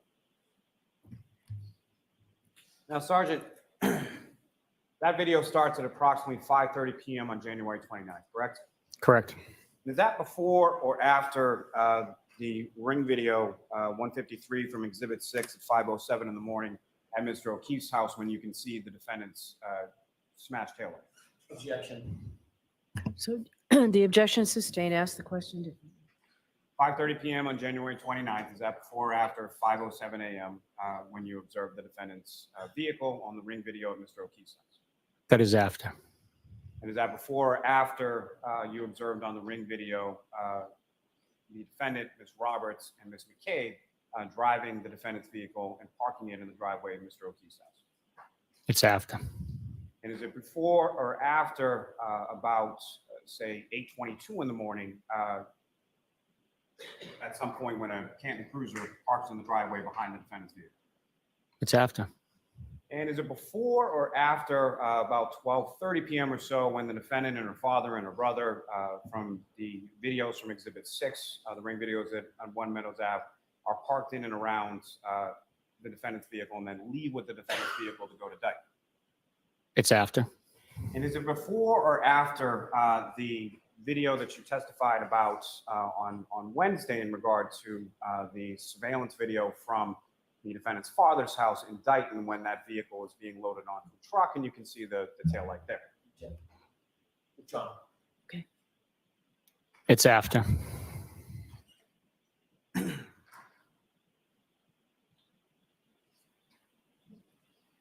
Now, again, you had a conversation or an interview with the defendant on the afternoon of January 29th when you were in Dayton, correct? That's correct.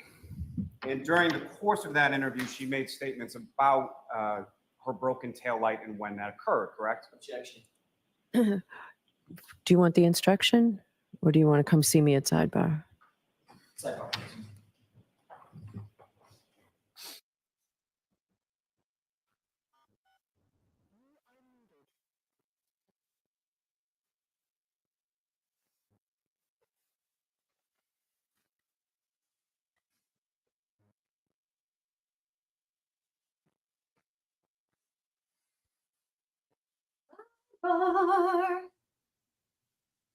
I know. Okay, there we are.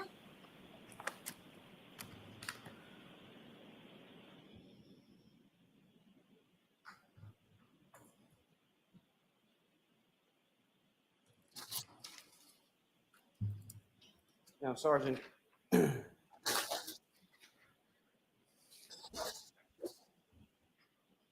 between the version of the video that you and the jury witnessed on Wednesday and the version that you just witnessed the entirety of right now, again, what, if any, difference as far as the depiction or people or places between those two versions of the video? Outside of it being a mirror image of itself, it accurately depicts any activity or action in the Sally Port. And at any point in time that you were in the Sally Port area of the Canton Police Department garage, did you or Trooper Proctor ever go near, touch, manipulate the rear passenger side taillight area or the rear passenger side quarter panel of the defendant's vehicle? We absolutely did not.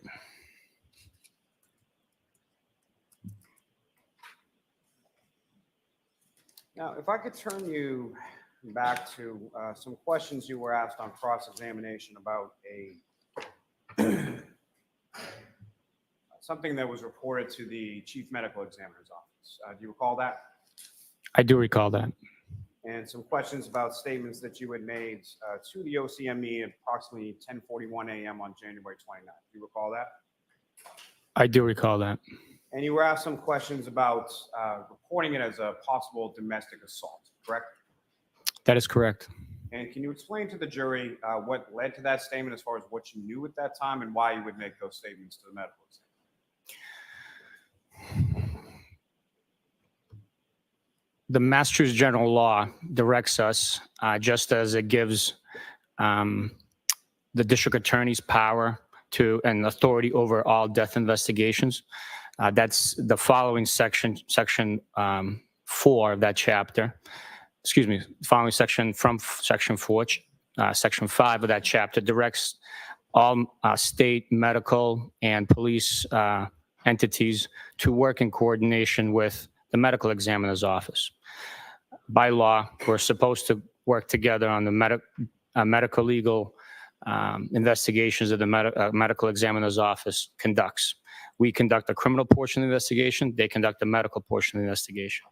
Thus, I contacted the medical examiner's office and advised them that what we had learned at the time. Up to that point, we had learned that the defendant stated that she hit him. We had collected, meaning the Canton Police Department had collected a broken glass. So based on the physical evidence and the statements made by the defendant to the first responders at the scene at that point in time, I had communicated those facts to the medical examiner's office. That way they would document it, but also be prepared to investigate the case with the most up-to-date information available. Now, at that time that you made that statement to the representative from the chief medical examiner's office, had you been to Good Samaritan Hospital and seen Mr. O'Keefe at that point? I have not. And had you obviously seen any of the injuries that Mr. O'Keefe had sustained prior to making that statement to the medical examiner? I had not. Now, as far as the information that you received, you mentioned first responders indicating that the defendant had stated, "I hit him." Who was the first responder that provided that information? Be Canton Police Sergeant Good. In addition to that, did you or Trooper Proctor speak with any of the Canton fire personnel? Yes, we did. And who did he speak with? I believe it was firefighter Fleming. So firefighter Flamati, is that correct? That's correct.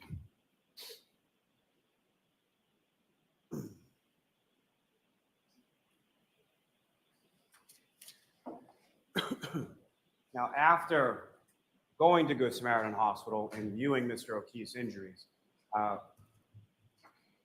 as far as what you had earlier reported to the medical examiner, what, if anything, changed based on those observations as far as your opinion as to what had transpired? Based on what I learned from observing the injuries, I could tell that the glass. Objection. Yeah, I'm going to allow it. You can move to strike it, but I'm going to allow it. I could tell that the glass was most likely not the object, the weapon, which was used to cause the injury to the back of Mr. O'Keefe's head.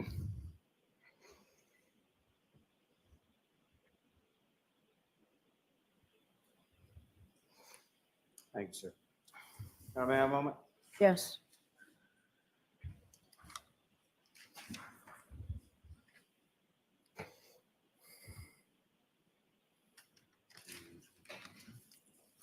Thank you, sir. I have no further questions. Any recross? Very briefly. Okay.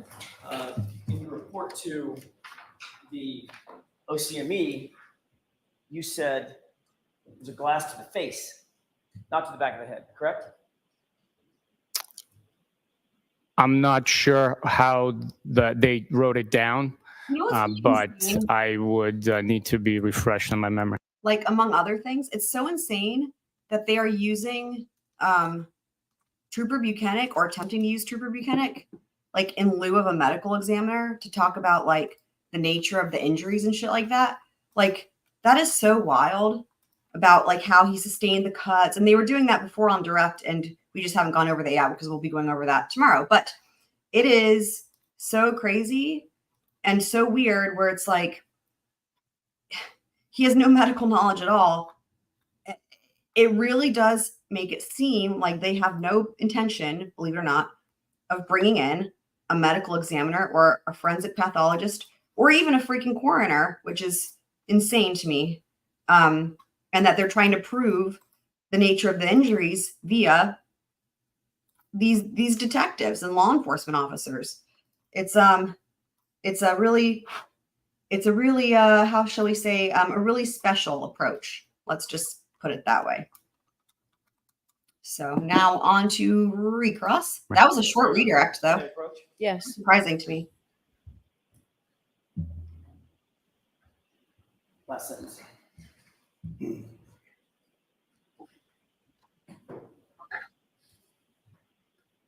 Yeah? Yes. Thank you, Sergeant. Does that refresh your recollection? Yes, it does. What did you say to the or what did you report to the OCME? That there was a possibility that the decedent was struck to the face with a glass. I knew he You was also, gonna with that. regard That to was the bullshit. phrase, "I hit him," or the Sergeant Good and or Flamati telling you that she said, Miss Reed said she hit him. When did Sergeant Good tell you that? It would have been during our conversations at the police department. And when did EMT Flamati tell you that? He never told me that. So the only thing you were going on with regard to the phrase, or the statement that you claim my client indicated, where my client indicated she hit him, is coming from Sergeant Good. That information at that time was provided by the first responders from the scene. And Sergeant Good then relayed that to you, correct? At some point, yes. Is there a single report memorializing that Sergeant Good reported to you that morning before 10:41 a.m., before 10:41 a.m., that my client made the statement that she hit him? I don't believe so. Wow. Powerful. And there, you're done. I want to shift gears real Oh, quick to the wow, video. it's not done. Wow. Couple Yeah, it quick is not. questions about that. When did you, and I'm talking about the higher quality video, like the one that was inverted. When did you receive that video? What date? I'm not sure. It was at some point in either late April or early May. After we had started this trial. Objection. Do you know? I do not, Your Honor. Okay. After mid-April, correct? I believe so. I'm strictly speculating. Who asked you to retrieve that video? I did not retrieve that video. I'm sorry, that was a presumptuous question. At what point were you asked to secure the video, or were you ever asked to secure the video? That video was never secured by me. I was not asked to secure it. I just was asked to review it. Okay, so who did secure the video to your knowledge? I do not know. You're aware that it was, well, let me ask you a couple of different questions then, based on that. You've already testified that you knew that the Canton Police Department was recused from any investigation concerning this case, correct?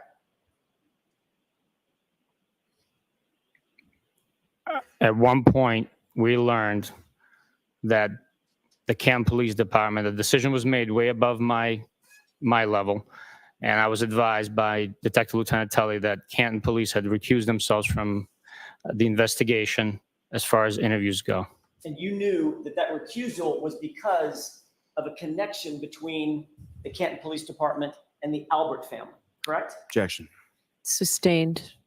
Did you know, or were you informed that the recusal was based on the connection between the Canton Police Department and the Albert family? Objection. So it's sustained for the same reason I sustain the Commonwealth's objection at sidebar, Mr. Jackson. Last question. Who provided the video? I do not know. Canton Police Department, wasn't it? You asked who? That's an entity. Okay. What entity provided the video? It came from the Canton Police Department. Thank you. That's all I have. All right, Sergeant, you are all set, sir. Thank you, Your Honor. Your next witness, Mr. Lally? Yes, Your Honor. The Commonwealth call Officer Nicholas Barros to the stand. Okay.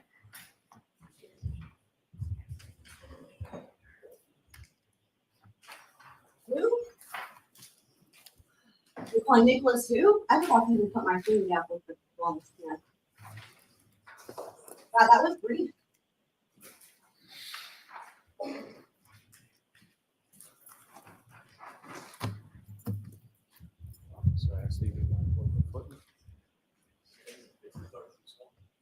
Please hold so the evidence give the court and jury in the case now and here for the truth, the whole truth, and nothing but the truth, so help you God. I did. Sorry.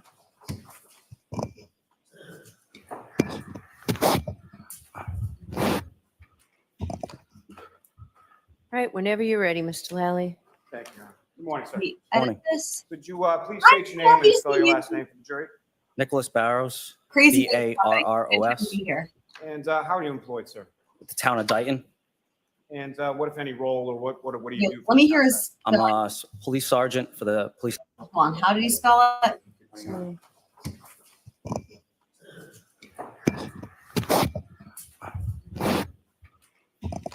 This is witness number All 56. right, whenever you're ready, Mr. Lally. Thank you, Your Honor. Good morning, sir. Morning. Could you please state your name and spell your last name for the jury? Nicholas Barros, Barros, And how are you employed, sir? with the town of Dayton.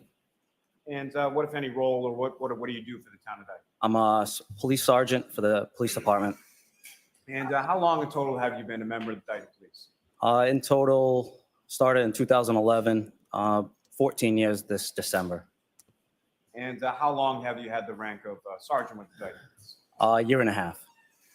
Now, if I could direct All right, there we go, attention guys. to January 29th, 2022. Do you recall that date? I do. And were you working that day? I was. And do you recall what kind of shift you were working on that occasion? I was Is there no working the W? 8 to 4, the day shift. And Is there no W? I swear I heard W. Am I crazy? Was there no W? Barro. Oh, maybe you're right. My was that mind the heard a only shift that W. you had worked on that occasion, or how long had you been on shift by the time you came on for the 8 to 4? That particular day, I was working That's from weird, 8 though. a.m. to midnight. It was on a double. Now, All right, so for at anyone some who's point when you first came in, hopefully we're spelling that correctly. For anyone who's not as quite familiar, like Abby, just jumping in, glad you're here. This is Witness 56. The Dighton Police Department. Dighton is the town where Karen's parents live. So that's where, they went and they towed her Lexus from there. And they also interviewed her at that home. So this dude, as far as we know, probably doesn't have any involvement in terms of anything fishy. Here's my guess. I'm going to go ahead. Oh, thank you, Super Planner Girl. She said confirm the spelling. I'm going to go ahead and make my guess. My guess is he's here just to lay some foundation for getting in either some sort of video footage or something along those lines, foundational. That would be my guess, because he likely didn't really have any involvement. So we'll see. But my guess is he's probably going to be pretty quick. So yeah. with reference, Yeah. you could explain to He the jury. proved the just briefly in defense's general case terms. over When and you over again. Come on shift for the Dighton Police. So, What if to any their credit, communication, they proved that? Well, first and foremost, what was your role as far as that particular shift was concerned? I was the officer in charge that day from 8 a.m. to midnight. When I came in at 8 a.m., the outgoing shift, the midnight to 8 shift, had advised me that a resident had called the police station on a 911 call requesting a ride to Brockton Hospital to meet his daughter due to her daughter's boyfriend passing away, and he needed a ride due to the snowstorm. And then as your shift continued, what, if any, further contact or who, if anyone, reached out to you in regard to that earlier situation? Later on, I believe it was around 2:30 in the afternoon, I received a phone call from the Norfolk District Attorney's Office with the troopers assigned there, and they had stated that they were going to come to Dighton to retrieve a vehicle that was involved in a homicide. And did they give you a specific address as far as where they were going? I believe the address was 345 Country Hill Drive in Dighton, North Dighton. And with regard to that address, what, if anything, did you recognize between that and the earlier call that you were just speaking? That was the address that came up on the 911 call when that gentleman had called earlier on the prior shift. And at some point, did you come to find out who the residents were at that address on Country Hill Lane? I did. Okay. Who did you find them to be? It was the Reed residents. All right. So, Sergeant, I'm going to ask you to keep your voice up, and Mr. Lally, you too. And the Reed residence was at a William and Janet Reed, is that correct? Correct. Now, as far as you received that call at about 2:30, do you know specifically who you spoke to around 2:30 in the afternoon? Trooper Michael Proctor. And as far as that earlier information that you were talking about with the 911 call, what, if anything, from that did you impart to Trooper Proctor? I advised Trooper Proctor that we did receive a 911 call on the midnight to 8 shift about the resident looking to get a ride to Brockton Hospital. And during that initial call, how was it sort of left as far as what, if anything, you were going to provide as far as assistance or with regard to the troopers on that first call? On the first call, the troopers just had asked me if I could meet them at that residence as a courtesy since they were coming into my jurisdiction. And what, if anything, did they indicate to you as far as where they were or when they felt they would be arriving in that area? Trooper Proctor advised me that they were heading, I believe, from Canton, and once they were about 10 minutes away, they would recontact me so that I could meet them at the residence. And subsequently, later in that afternoon, did you receive further contact from Trooper Proctor? I did. And do you know about what time that was? I believe the first phone call was around 3 p.m. that he had called me and said that they would be there in about 10 minutes. And upon receiving that call, what, if anything, did you do? I had contacted, Trooper Proctor had asked me to contact our tow company to have them meet us at the residence as well. And I said, once I hung up with him, I would contact the tow company and then respond to that address on Country Hill Drive.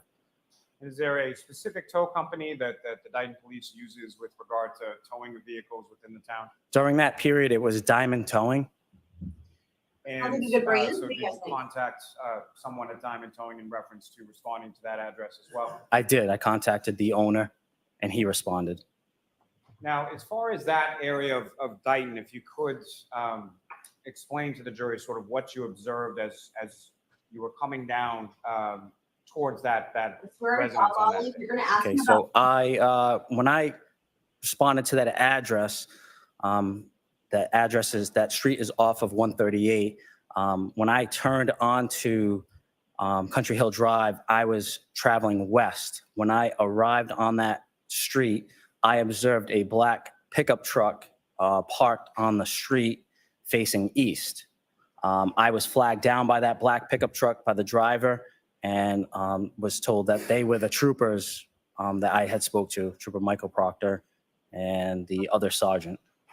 Sergeant that left the room as you were coming in? Correct. And what if the identification did they provide to you in reference to that? They showed me their ID and their badges. And then from there, where did you proceed? I had parked my marked police vehicle at the end of the driveway since it was a snowstorm and we could not get into the driveway. And then we walked up to the residence. So when you say it was a snowstorm and we couldn't get into the driveway, can you expound upon that a little as far as explain to the jury why it was that you couldn't get into the driveway? There was about a foot of snow in the driveway. And as far as that snow that you observed when you arrived there, was that snow, how did that snow appear as far as, did it appear as if it had been shoveled or snow blown or untouched or how did it? It was untouched. Now, as you're going through the snow, and correct me if I'm wrong, but it's yourself, Trooper Proctor, and the sergeant from the state police, and who, if anyone else, is going along with you? I had an officer that was field training with me that day, and he was with me as well. And we went up to the residence. And as you're walking up to the residence, what, if anything, did you come upon as you're going towards, say, any door or getting closer to the home? I remained at the garage. The two troopers went to the front door and made contact with the homeowner.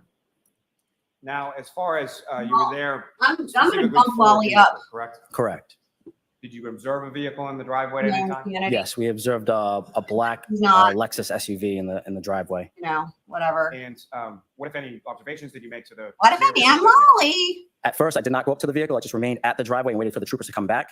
And once they came back, they were let into the house through the garage. I had walked in with them briefly and then went back out to the garage and remained with the vehicle. And as far as at any point in time, did you have any conversation with anyone named Karen Reed that day while you were at the house? I did not. Now, with respect to you come back out to the garage, is that correct? Well, there's Correct. no I'm Lolly. And the troopers are inside the house, is that also correct? Correct. Now, at some point, do other vehicles come down to the driveway area of this residence that you were at?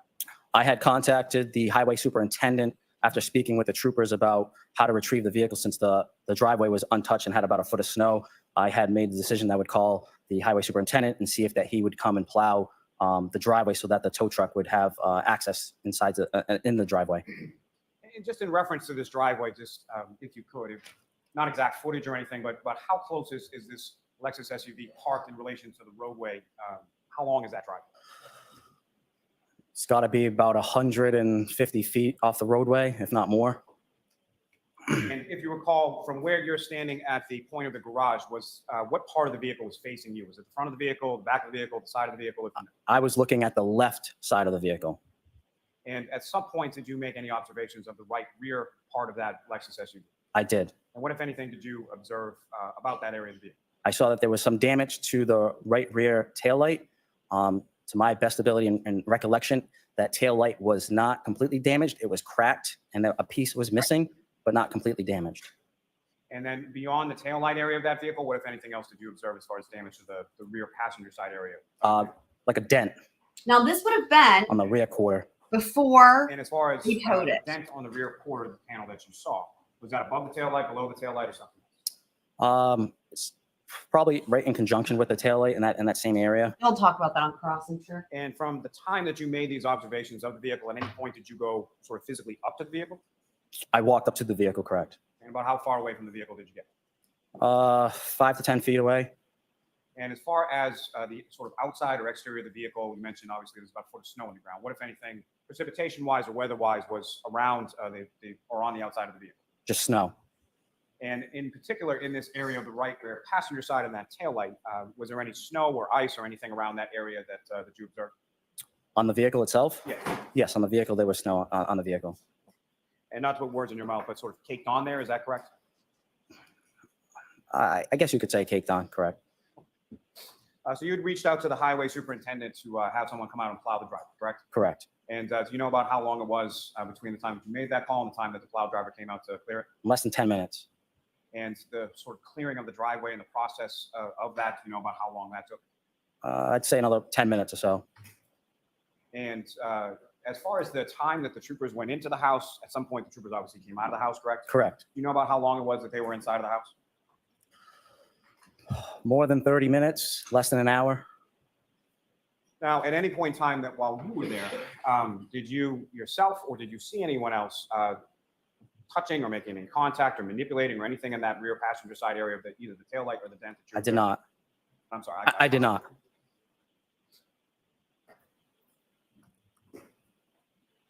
Let me have a moment, John. Yes.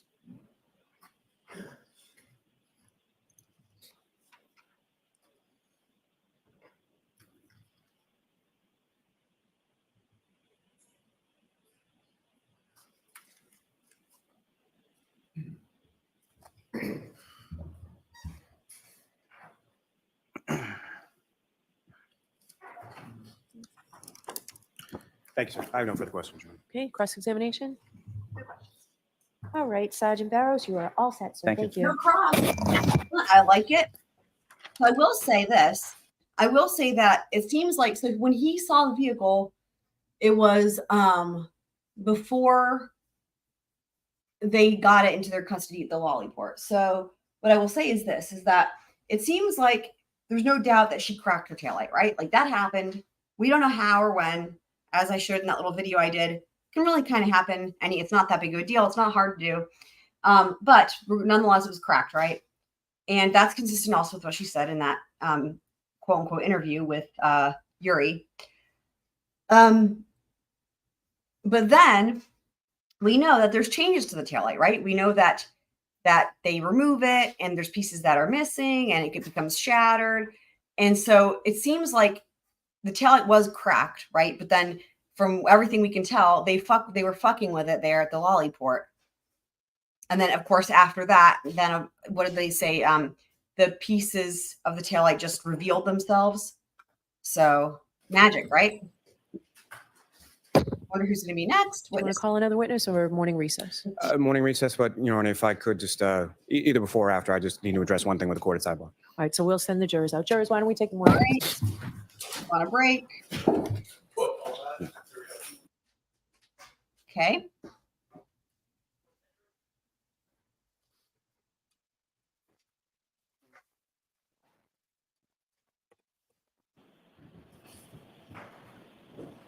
They should be breaking for lunch pretty soon, right?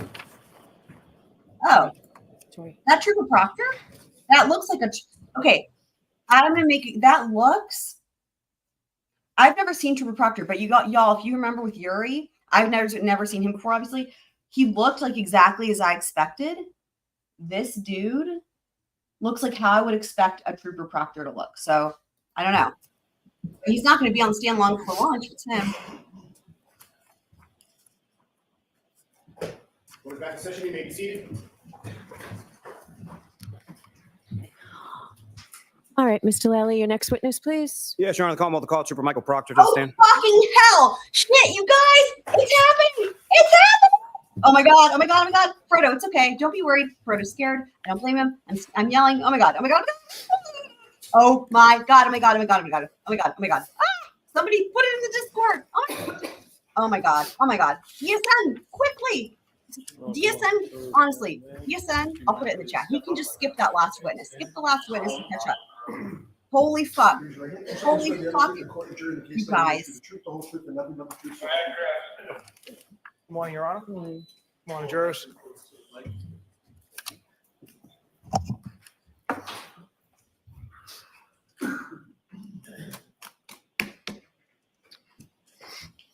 All right, Mr. Lally, whenever you're ready. Thank you, Your Honor. Good morning, sir. Good morning, sir.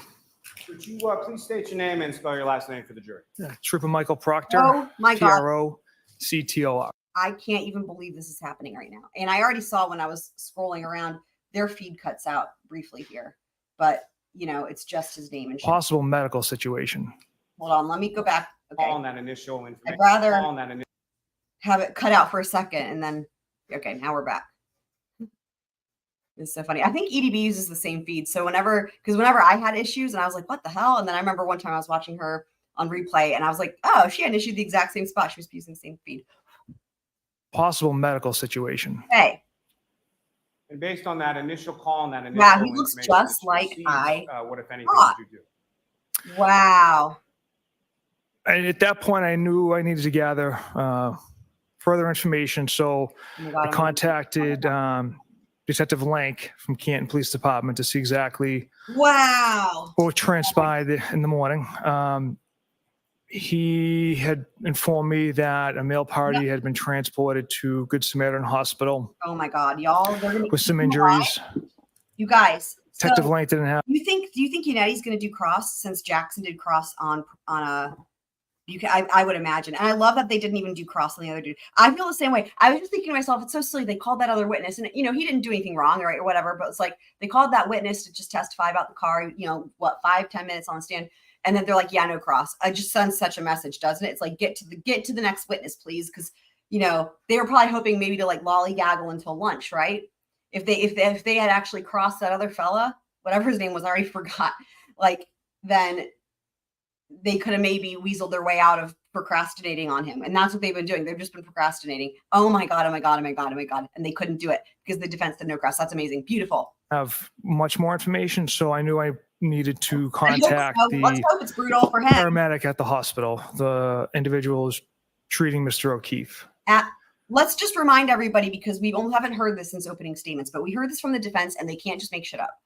That remember, he's the same individual that among all the other fucked up things we've heard, just to remind you guys from opening statements, he also, I would say allegedly, but you know, I feel like it's going to be pretty well supported with the evidence, but he took Karen Reed's phone without like a search warrant.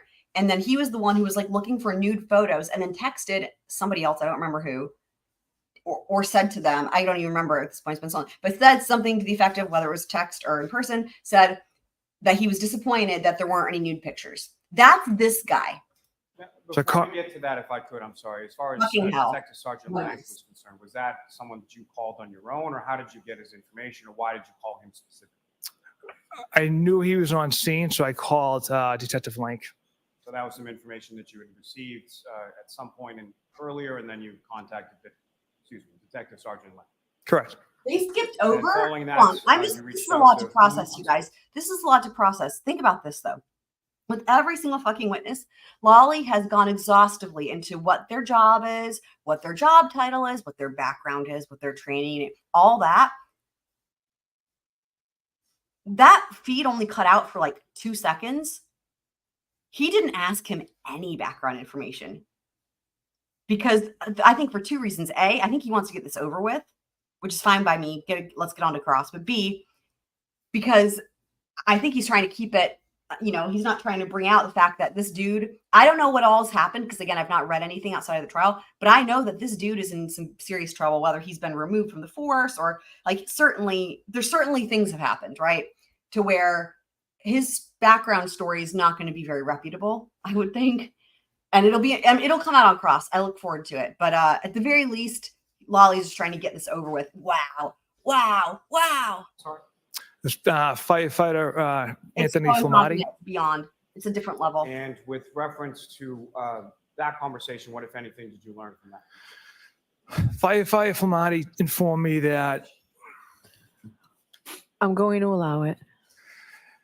Hearsay. Firefighter Flamati informed me that Mr. O'Keefe had Why they objected here. some injuries to his right arm, some abrasions to his right arm, some injuries to his eyes, a cut to the nose area, and he put a 10% chance of survival for Mr. O'Keefe. And then based on that information. Again, we have not heard from a medical examiner, people. I contacted Sergeant Bukhenic, Together, Lally. advised him that this sounds like it's more than a medical situation. Oh my God. And what, if any, decision did you? I hate him already, with y'all. regard to what to do or where to go or what the We next should have step gone is? home a long last time ago. So there was a couple different steps. Number one, it was blizzard conditions, and we operate, Ford Fusions or Chevy Mal. Y'all, we're going to hear more testimony about how the fuck they're not equipped to deal with any snow. Why, how, and why. Malibu. So we got authorization to use our personal vehicles that are four-wheel drive, and to meet at Canton PD and to speak with the responding officers. And about what time was it that you and Sergeant? Candace, are you referring to the one the judge said I'll allow it? She does that all the time. And we don't get to hear them actually argue the legal objections, so we have no idea. She just allows stuff in. I mean, judges do that. Usually, though, you actually hear them argue the legal grounds or the speaking grounds, depending on if they're doing speaking objections, which is usually the case. But usually you hear them, in every other trial. Only in this trial, they don't get to say anything, and she just rules based on whatever she decides. So, yeah, I don't know. I mean, I even said it was hearsay. So, I don't know if you could hear me, but I was like, it's hearsay. This is just a lot. But there's going to be, I don't know, man. I don't know. The Canton Police Department. It was approximately 10 a.m. that morning. And so, Trooper Proctor, if I could ask you, whereabouts were you at about 8:22 in the morning? Home. Had you shoveled out of your driveway at that time? Not yet. Had you cleaned off your car at that time? No. Oh, for Pete's sake. You arrived at the Canton Police Station about 10 a.m. or so. When was it that you arrived in relation to Sergeant Bukhenic, if you know? At Canton PD? Yes. Boy. I don't recall if Sergeant Bukhenic arrived first or myself. But suffice it to say, at some time you both arrived around 10 a.m. Is that correct? Yes, sir. And where did you go with the Canton Police when you arrived there? We spoke with the Sergeant Sean Good. And what, if anything, did you learn? Yeah, Abby, it's worse than that, because not even everybody heard that. Only certain people heard it. It's everything about it is so sus. It's wild. Not every officer heard it. And anyway, but yeah, there's no reports on anything, of course, and they didn't measure, they didn't do any of that. But I was just going to say that, wow, I had the right instinct when I figured I was going to try to figure out a way to string the trial. I had a feeling, and I'm so glad that I, in my mind and in my schedule, wrapped my head around the fact that I might need to be here all day in order to accommodate Trooper Proctor, because he is, in this trial, he is the exception of stop what you're doing and watch, because this is what we've been waiting for. This is going to be the pinnacle moment of any trial ever for that I can even think of. When it comes to such a disaster of a trial, there's other trials where it's a really important key witness. This is a really important key witness, but everything's opposite land. It's like a B movie. So it's just when you thought it was going to be terrible, this is the pinnacle of the B movie of this trial. Sergeant Good informed us that while he was on scene, he identified this is surreal. Kerry Roberts, Jennifer McCabe, Karen Reed. He also informed us that Jennifer McCabe was out early in the night at a Waterfall Bar in Canton with some individuals. Wow. And that she was the one who called 911 when they found Mr. O'Keefe in the snow this morning. Can you imagine, based on the reports, if he thought they weren't going to call him because that was what people were saying, and then they're like, sorry, we have to call you? Can you imagine? That morning. Oh my God, he's Now, like, with my regard life. to the parties He that you deserves it. just He deserves to mentioned, have his life fucked. Prior to January 29th, Wow. 2022, had you ever Wow. met or were you aware of either Jennifer McCabe or Kerry Roberts, or Karen Reed, or John O'Keefe? I've never met any of them. I'm sure. And at some point subsequent, did you have occasion to meet and speak with? You can't even fake having a positive Yes. demeanor at all, And, like do the way you other see law this enforcement. courtroom today? I do. Just for clarification purposes, if you could identify as. For real though, Lally, no. She's seated between That's Mr. Jackson and Mr. disgusting. Yanetti wearing a pinstripe sport coat. That is disgusting. I'm That's sorry, I record can't reflect deal with identification. this. Yes. Oh Now, my God. after you speak with guys. Sergeant Good, did you speak that's- with anybody else? at the I'm end? sorry. I'm sorry. First of all, they don't ask everybody that question, as y'all know. They only ask certain people, which is why it's like, I feel like there should be a rule about this. This is just my personal opinion, that they have them identified by maybe the first couple witnesses, right? To just to establish that they have the right person, because as we all know, there's times where they literally have the wrong person. You know, they have to establish that, just like they have to establish it was in fact happening in that town and all that shit. So that makes sense, but that's not what happened at all. I mean, it wasn't until later on that I recall where the Commonwealth started asking other witnesses to identify her. And it seems to be like, I mean, I don't want to say it's strategic because that's giving Lally way too much credit, but this is just gross because this same dude is the nude pictures dude. I'm sorry, what? I'm sorry, what? Hi, Peter, man, I'm happy you're here. I'm really just, you came in at a time. I don't know what kind of time, but a time. It is a time, and we are here for the time. Like, oh, I'm sure. This dude, y'all, and I remember in opening statements when they didn't even talk about Higgins, if I remember. Like, it was all about Trooper Proctor, to where when it was like, there's all these other people who did shady shit, I was like, what? Everything was about him. And I remember by the time they got to the nude pictures, there was already so much stuff. Oh my God. Oh my God. And after the nude pictures and then to have him identify her, that makes my skin crawl. And they know she does not need to be identified, right? I mean, this is stupid. No. And where I'm did yourself sure. and I Sergeant love it. Buchanan Keep go? them coming, guys. We then traveled to the home of Matthew and Jennifer McCabe. Glad to see you guys are here. Now, This is a with moment reference to when I we'll say never you and forget. Sergeant Buchanan, at how long a period of time was it that you were with Sergeant Buchanan on that date of January 29th? It's from 10 a.m. approximately when we met at Canton Police Department until when we returned to the Canton Police Department that afternoon around 5:30 in the afternoon. So all day. And we also had a debrief meeting with just the troopers in my office at Canton PD. So at least from 10 to 6, 7, because we also went back to the office with some evidence. And so from that entire time, from 10 in the morning until later on in the night, other than maybe short drives in individual cars, were you essentially with Sergeant Buchanan that entire day? Yes, we used Sergeant Buchanan's pickup truck that entire day. I left my personal vehicle at the police department, and I rode with Sergeant Buchanan all day and into the evening. Now, from the Canton Police Station, where did you and Sergeant Buchanan go? The McCabe's house in Canton. And who, if anyone, did you speak with there? We spoke with Matthew and Jennifer McCabe, as well as Brian Albert. And those interviews that you conducted, were they how were they conducted? One-on-one, Sergeant Buchanan and myself kind of rotated out Jennifer, Matthew, and Brian. So first we interviewed Jennifer, and then once that was completed, we had her step out, go to a separate room, brought in Matthew, and then the same thing with Brian. And for the balance of the interviews that you conducted several interviews over the course of your investigation in this case. Is that correct? Correct. And for those interviews, as far as individually done, was that primarily what you did with each of the people that you interviewed over the course of the investigation? Yes, each interview conducted was either with Sergeant Buchanan or another trooper in one-on-one, with the exception of Julie and Chris Albert, I believe, were in the same room as us. Now, with respect to Wow. Wow. I believe you just answered it, but as far as each of the interviews that you conducted. Yeah, over the course of- he looked for them and said that he was disappointed that he couldn't find them on the phone, that there weren't any on the phone. Of your I know. investigation. I'm with you guys. Yep. Was it? Yep.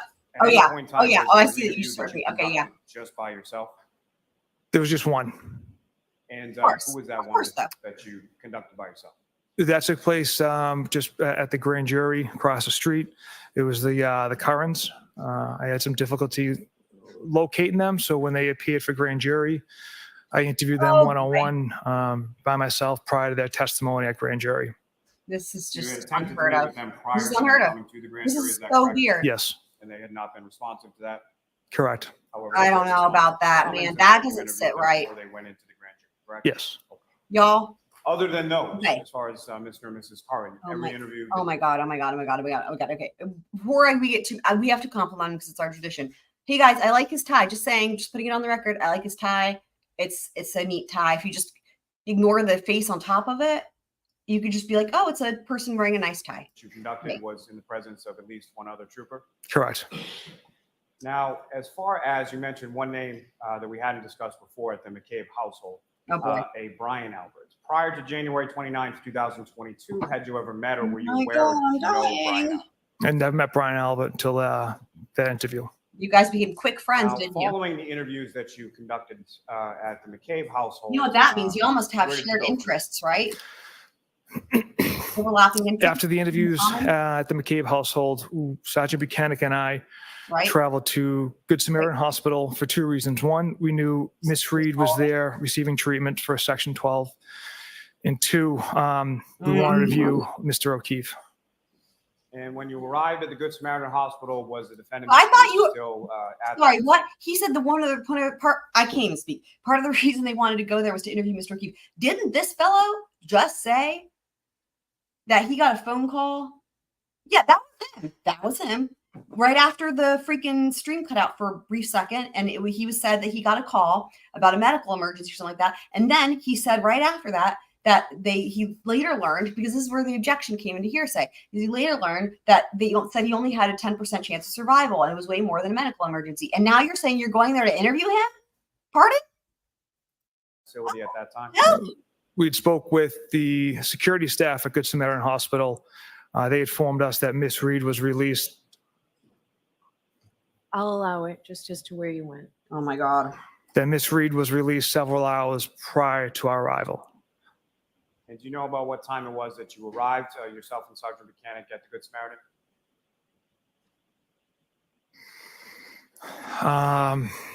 Maybe approximately 1 o'clock. And you mentioned there was a second reason, and that was to view Mr. O'Keefe, correct? That's correct. And did you have occasion, or did you have a chance to view Mr. O'Keefe's body at the Good Samaritan? We did. And where was that within the hospital? I was in the emergency room. And when you went to where Mr. O'Keefe was, can you describe for the jury what, if any, observations you made of Mr. O'Keefe's body at the time that you observed?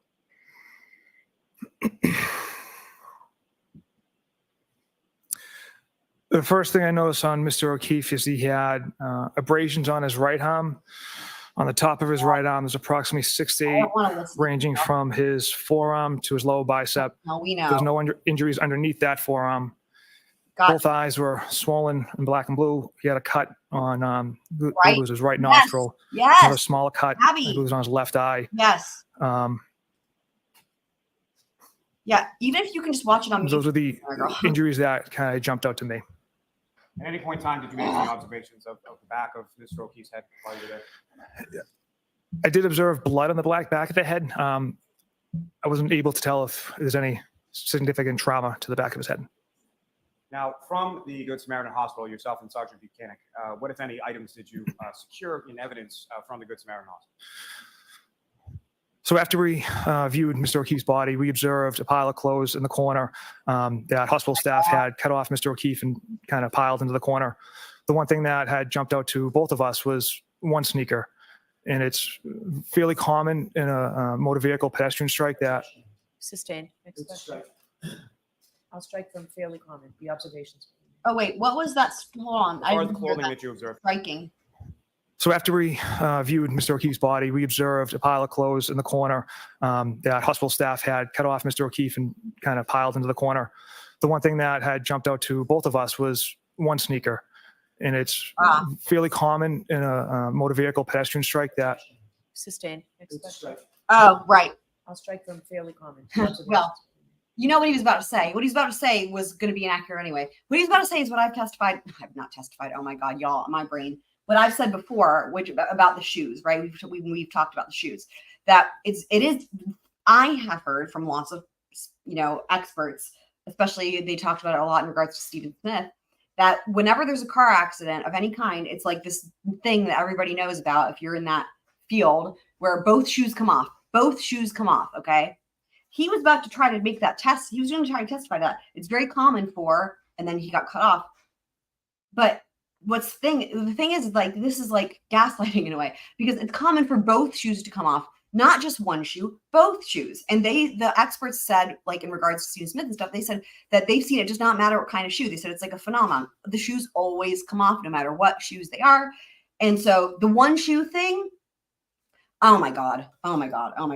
It's not even correct. The clothing that you observed, can you describe the clothing that you observed? Yes.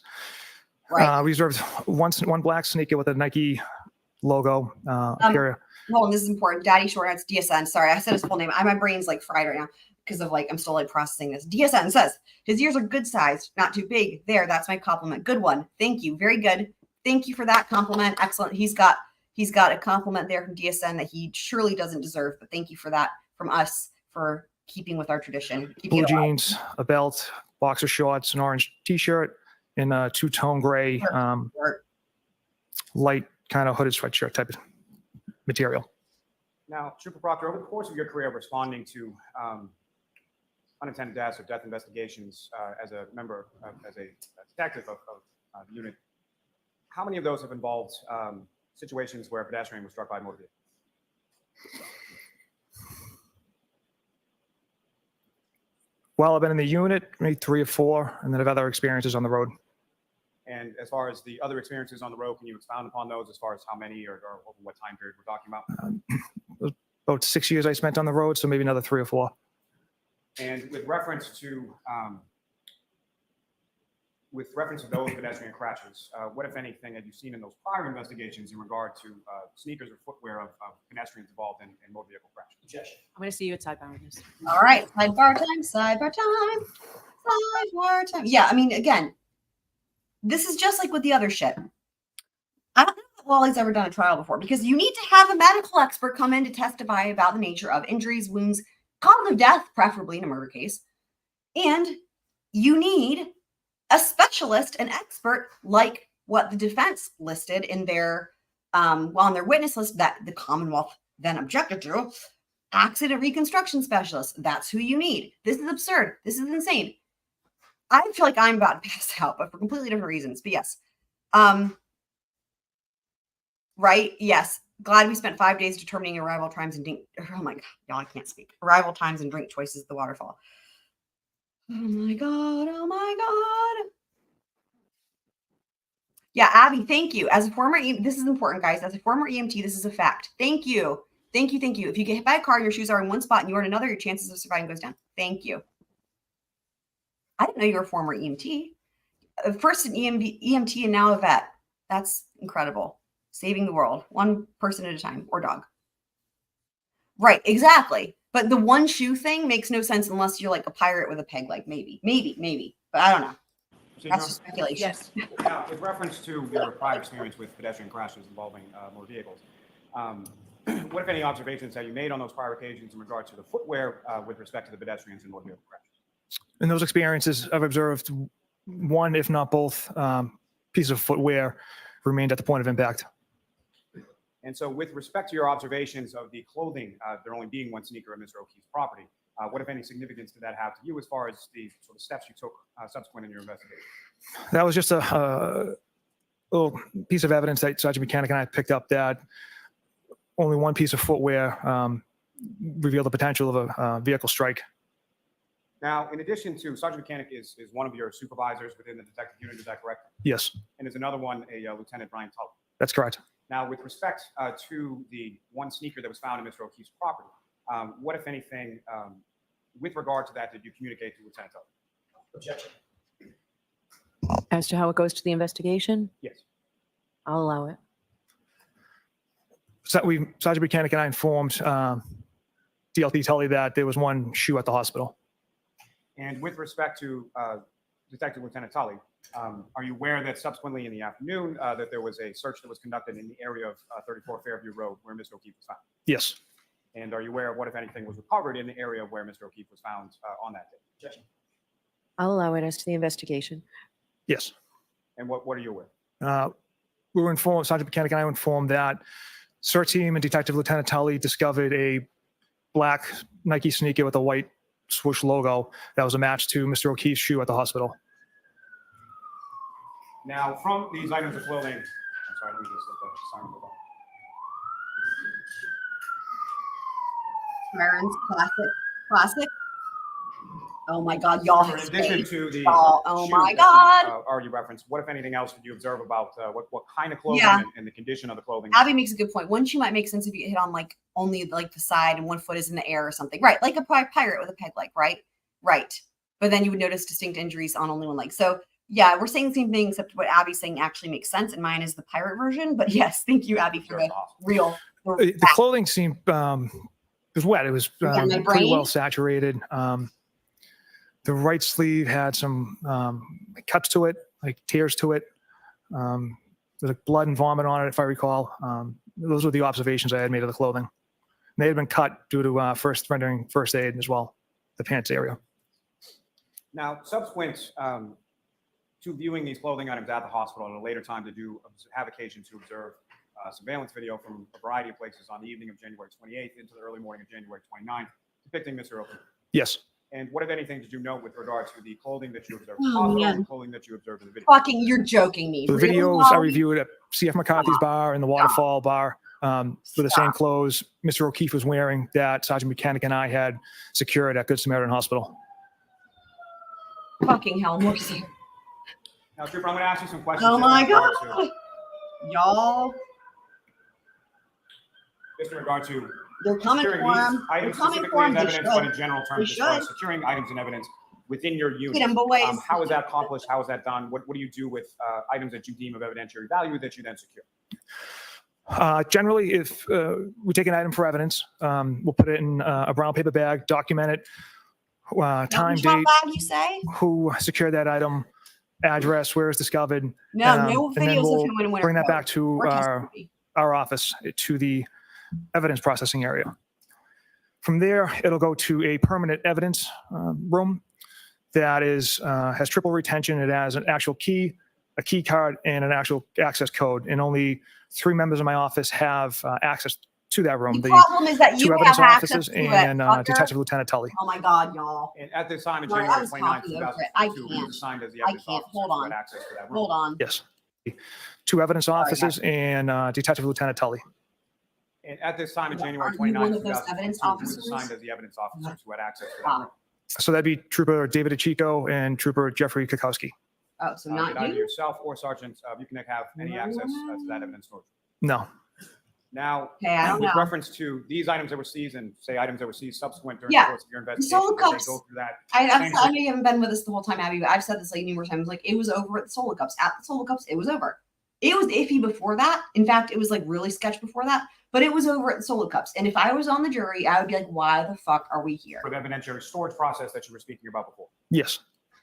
Now, with reference to Like, I would be scared. I would condition move out of the clothing items, state. at some I would point, say, did you, fuck the come into Commonwealth, I'm possession out. to seize, Mr. O'Keefe's I don't want to live in a state Yes. like this. And do you recall You where know? it was that you received or retrieved Mr. O'Keefe's phone from?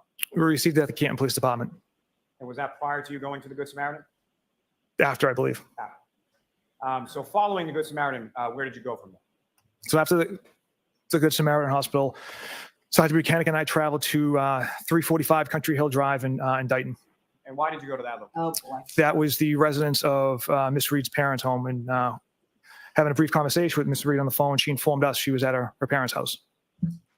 So you had called Ms. Reed, She should have spoken to her, and talked to informed her you. that you were coming there to speak, correct? Correct. Right. And just as you had done with Ms. McCabe, Mr. McCabe, you spoke to Ms. Reed within her home? Yes.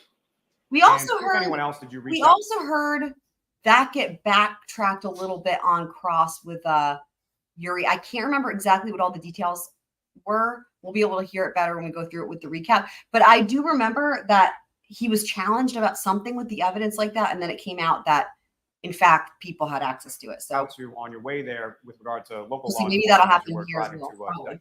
Dayton. We contacted the Dayton Police Department just for a couple of reasons. One, it's a common courtesy. If we're in another town, we just kind of give the local PD a heads up. But also we needed to coordinate a plow truck and potentially a tow truck as well. And why did you need to coordinate those? At the time, there must have been at least a foot of snow on the ground, more. And it was a dead-end cul-de-sac, so which made it difficult to navigate. So we requested the plow to clear a path for Sergeant Bukhenic and I to get down the roadway, as well as clear the driveway of the residents, so the tow truck could pull into the driveway. Now, as far as the drive from Good Samaritan, that's in Brockton, is that correct? Yes. As far as the drive from the Good Samaritan Brockton to the defendant's parents' home in Dayton, about how long a drive was that, and how would you describe the weather conditions along the way? Yeah, the weather conditions were white out, high winds, blizzard conditions. We had to travel very slow. It was almost about an hour to get there. And when you arrived there, you're in Sergeant Buchenic's truck, is that correct? Correct. And where did Sergeant Buchenic position the truck in relation to the house at 345 Country Hill? From what I recall, Sergeant Bukhenic went down the cul-de-sac and turned around, and he actually had to let me out first because of the high snowbanks, and then he parked kind of along the snow, pointing essentially to Mr. Reed's house. And at some point, did members of the Dayton Police come along and join? Yes. And do you recall who those people were?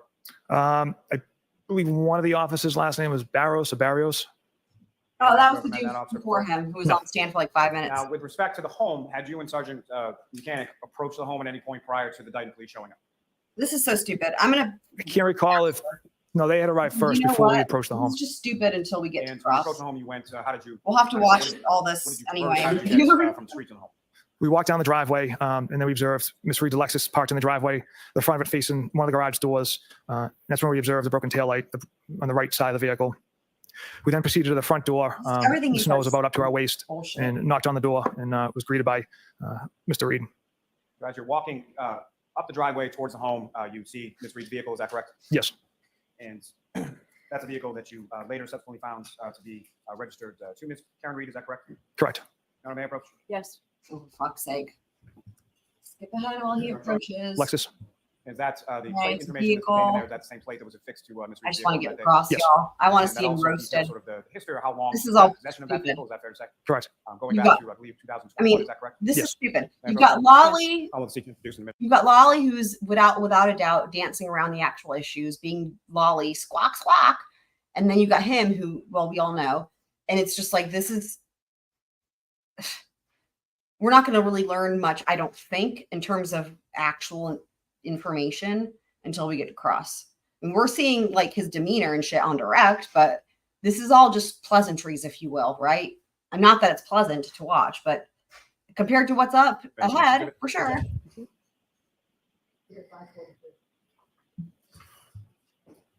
Ugh.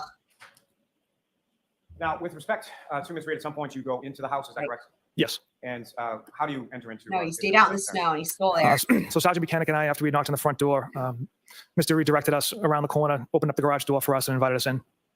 Now, if I can take you back to, I'm sorry, just as far as when you're coming up the driveway and you're passing by the defendant's vehicle, you mentioned some damage that you observed to the right rear passenger side area. Is that correct? Yes. Can you describe to the jury what it was specifically that you Fucking observed hell, that was Lolly. I damaged? am. Yeah, the right rear taillight had such large pieces missing from it. So you proceed inside the home, and where is it that you're directed, guys- and where is the defendant? We're invited into a large living room area. Miss Reed is seated on a couch. Y'all, I'm pretty sure, I'm pretty sure that's the first time we've heard anyone describe it that way at this point in the trial. Let's listen to that again. That's interesting. That's a bold statement to make. So you proceed inside the home, and where is it that you're directed, and where is the defendant? We're invited into a large living room area. Miss Reed is seated on a couch, and her parents, William and Janet, are present for the conversation and kind of standing off to the side. And that conversation goes on for approximately how long? Approximately half hour, 40 minutes. And when you terminate that conversation, you come back outside of the home, is that correct? Yes. Oh. And where is the vehicle at this point? That is being put on the tow I truck. didn't go back far enough. Sorry, guys. Correct. Going back to, I believe, 2021, is that correct? Yes. Okay. May I approach, Your Honor? Yes. I will seek to introduce and admit as the next exhibit. No objection.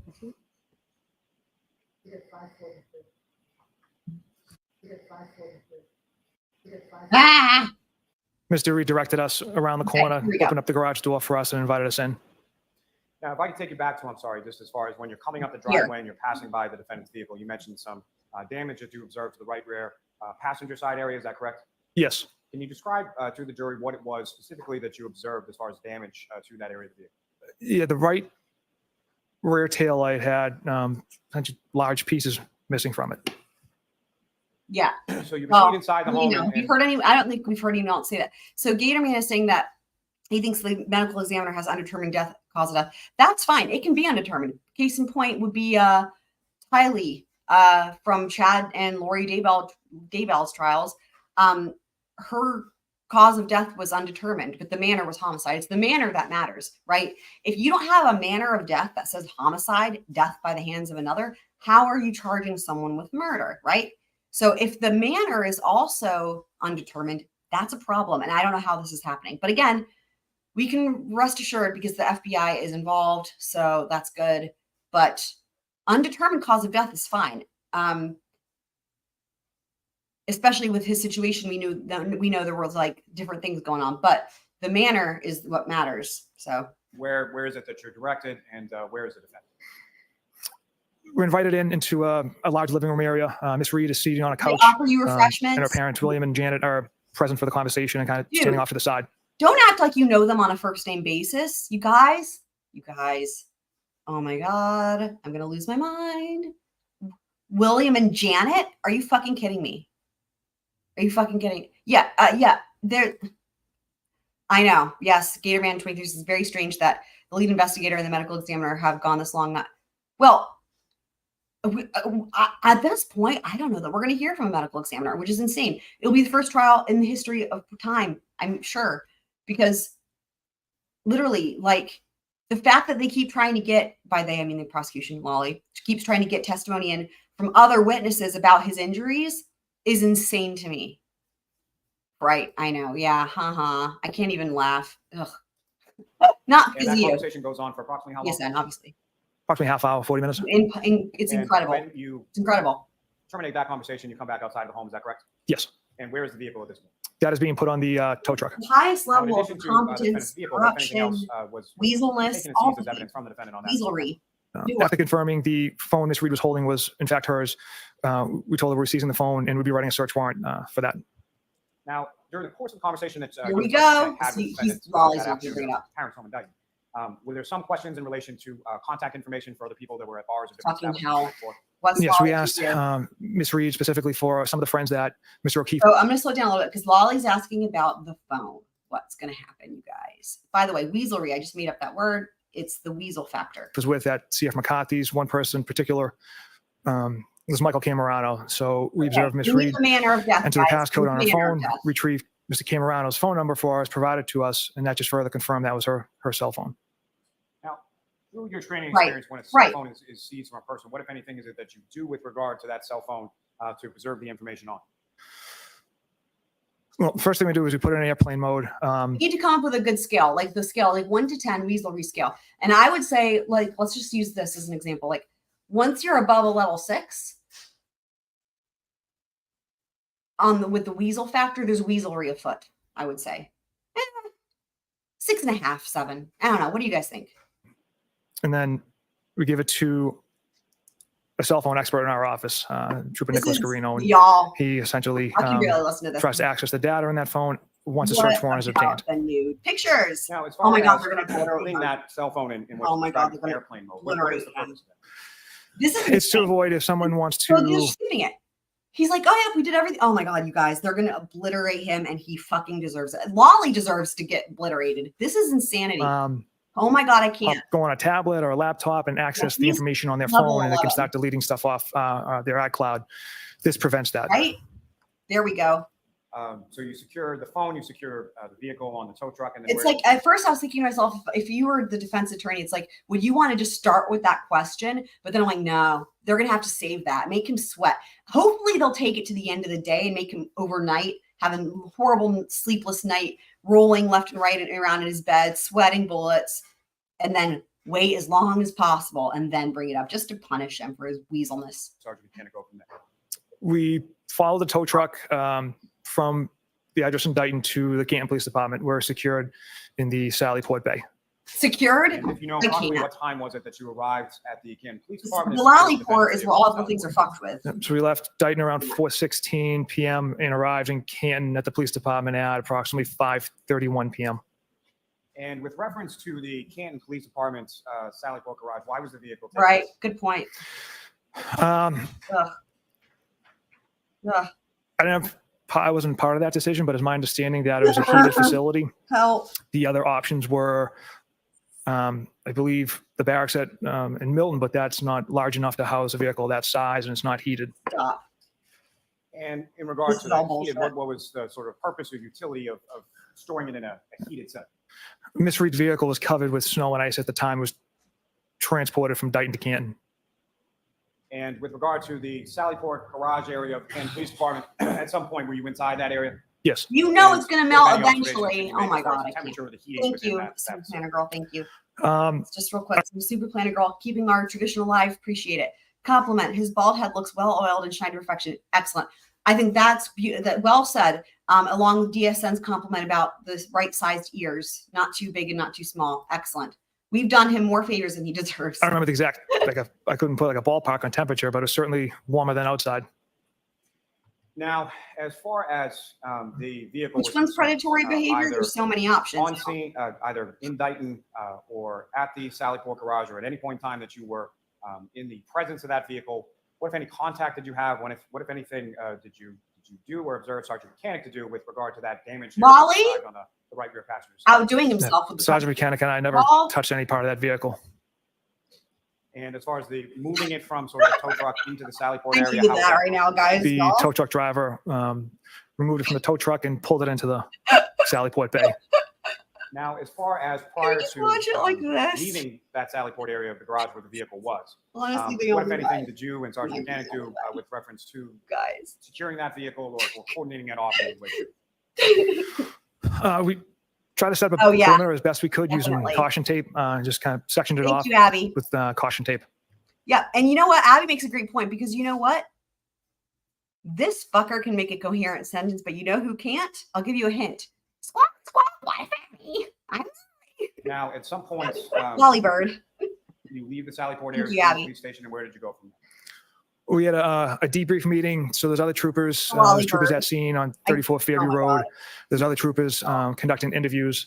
So at the end of the night, members of my office met in a conference room at the Canton Police Department to exchange information as far as what everyone had learned throughout the day. And as far as that meeting is concerned, that's just troopers from your unit, from your office, is that correct? That's correct. And Are we talking so about there were no units members again? of the Canton Police Department that were present for that, is that correct? Do you know how long No, 22 correct. And seconds do you know is? why that was? They had taken a step back from the investigation. They weren't going to participate in any interviews or anything of that nature. Oh, again, they've all been And trained to how say was that same communicated bullshit. to you and Sergeant Buchanan? The best of my recollection was that debrief meeting that we were informed that essentially Canton PD would be taking a step back from the investigation and that now this is just solely a Norfolk You're just repeating State yourself. Police investigation. I can't So handle before we get to this. sort of debriefing and all that's covered in that, as far as when you're on call, you get a call for any kind of sort of homicide or unattended death or anything. God like forbid. that. Well, he doesn't get calls anymore, I don't You then think, become what's hopefully. called a case officer for that investigation, is that correct? Correct. And can you describe for the jury sort of what the duty or the role is of the case officer No. vis-a-vis Struggling with this. the rest of the members of the unit? So essentially, a case officer is more of a facilitator. You kind of delegate out tasks, coordinate interviews. The case officer isn't the sole decision maker. This is I have so, supervised- I want your honest opinion. This is really interesting. I'm going to ask you guys something. What do you guys think about the difference between not just the testimony, not just the witness, but the line of questioning, the questions, okay? The questions and just the testimony being elicited. Because remember, the questions are what elicit the testimony, right? So between him and then when Yuriy was on direct, when Yuriy Bukhenic was on direct. So, because this we're going to compare direct to direct, right? We're going to directly compare them. So, what do you guys think? Like, how did y'all feel watching Yuriy on direct? And we're about, for anyone who missed it or can't remember, we will be watching that tomorrow when we do the recap. But, like, what was, I don't know. I'm just really curious what you guys think about that.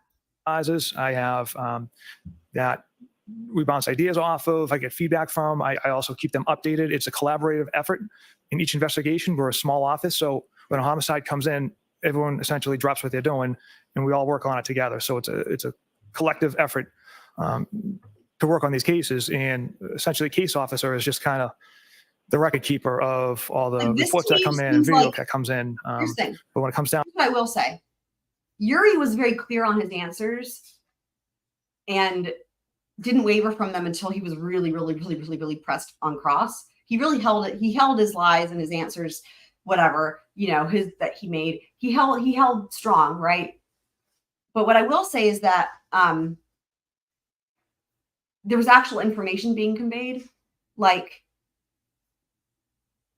you could understand him. He was not like, he was clear on his testimony. This to me is like, God, I can't even glean. It's like gobbledygook. It's like word salad. It's like Lally's not asking anything and he's not saying anything. And this is just pretend. Do you guys agree with me? Like, is that what y'all are thinking? Like, it's very weird. It's very weird. It's like nobody's saying anything. Decision-making time, it's a group effort. There's nothing of substance, you know? With reference to that collaborative effort that you were just discussing and this sort of Which I debriefing guess meeting, makes sense. so there were other troopers doing other things or other tasks throughout the course of the day of the 29th, correct? Yes. And so what was sort of the purpose of or not Wow. specifically what was This is what's the important general right now, purpose right? discussed during the course of this debriefing? This is so stupid. The This is so taillight piece is found at 34 Fairview Road by CERT. The one sneaker found that's lost. at 34 Fairview Road. Interviews conducted, and then Sergeant Bukhenic and I also shared I everything wonder. we had kind of learned throughout the day as well. I wonder if there is any type of method to this where he's just going to bore the jury with like this dumb questions and dumb testimony, and then ask a question that matters, and kind of sneak a doodle it on in there, and just hope that the jury doesn't catch it and is just zoning out. And that debriefing meeting, if you know about how long approximately did that take in this case? I can't recall, maybe half hour. And so following that meeting, where did you go from there? Sergeant Bukhenic and I had secured some evidence, the He doesn't clothing even from have Good to. Samaritan Hospital, Oh, it's weird. the additional sneaker found at 34 Fairview Road, as well as the taillight pieces discovered at 34 Fairview Road, and Mr. O'Keefe's cell phone and Miss Reed's cell phone, and him and I transported those to the office in Canton. And when you transported them to the office in Canton, what, if anything, did you do with those items? The two cell phones were given to Trooper Nicholas Garino, and the clothing was laid out on top of butcher paper to dry out in our evidence intake area. And then the bag taillight pieces were set aside in the evidence intake processing area. Sergeant Bukhenic and I didn't have access to the permanent evidence locker area, so we just secured them in the temporary intake area. And that leads me to my next question. As far as the area that you're talking about with regard to holding items and the other items that you secured beyond the cell phones, that was in a secure area of your office, is that correct? Correct. And by secure, I mean restricted access to What a joke. in your unit, correct? Correct. It's Hilarious that Lally's going to try to drive this point home. It's pointless. key card, and it's also equipped with an alarm. Objection asked and answered. Now, following that, as far as these items of evidence and other items of evidence that are seized throughout the course of an investigation, how is it that they go, or what, if anything, is done, if you know, between the time that they go from this temporary storage area to the permanent storage area? Yeah, I'm not an evidence officer. I never have been. My understanding is once it's in the evidence processing area, it gets put into the permanent evidence room that only, like I said, two troopers and a detective lieutenant have access Oh my to. God. And it's Wow. the evidence officer's responsibility to process that material. It's not his when they see fit. responsibility. He didn't do anything wrong. Now, sir, if I could turn your attention to February 1st of 2022, were you working in regard to this investigation on that day as well? Yes. And at some point, did you have occasion to go back to the Canton Police Department, specifically in the Sallyport garage area? I did. And what was the purpose of you going out to the Sallyport garage on that? Pursuant to a search warrant, we were processing Miss Reed's Lexus SUV. And when you say we, who, if anyone else, was present with you, or who, if anyone else, did you contact in reference to the processing pursuant to that search warrant of the defendant's vehicle? So we had a chemist from the State Police Lab, Ms. Maureen Hartnett, as Yeah. well as a trooper from Crime Scene Services, Trooper Zachary Clark. And That then, was the lady who was put on hair probation, guys. later in the day, the accident recon team, Trooper Joe Paul, had arrived as well. Now, if I could just ask you a couple questions in regard to crime scene services Oh my section. God, y'all. Can you describe for the jury sort of what their role is in regard to investigations that you do and how they're sort of contacted? So in any scene, if it's required for it to be documented, Crime Scene Services will arrive. They'll document the scene with photographs. In more serious situations, in a homicide, for instance, they'll actually take video as well as dust fingerprints. Now, with respect to this particular investigation, there were a number of different There were a areas number at of things that different were times flubbed. Crime Scene Services was contacted to document, correct? Yes, And that would include a Good Samaritan when you observed injuries to Mr. O'Keefe. correct. That would include the autopsy that was performed on Mr. O'Keefe. Yes, That would include February 1st in the Sallyport garage when the search warrant was executed on the defendant's vehicle. correct. That would include subsequent searches that occurred at Fairview Road. Is that correct? Yes. And with respect to each of those instances, if you know, was it ever the same trooper from Crime Scene Services section that came out and memorialized each of those respective areas? Yeah, it was a different trooper each time. And is that something that you or any member of your unit has any control over whatsoever as far as who shows up from Crime Scene Services to memorialize or document a scene? No. Now, with respect to the search warrant execution on February 1st, what I want to ask is between the time that you were in the garage on January 29th, 2022, and the time that you're there for the search warrant execution on February 1st, had you been in that Sallyport area of the Canton Police Station at any time in between? No. Now, with respect to the taillight area on the passenger side of the defendant's vehicle, what, if any, differences or what, if anything, did you note sort of between your observations of the taillight on the 29th versus your observations on February 1st?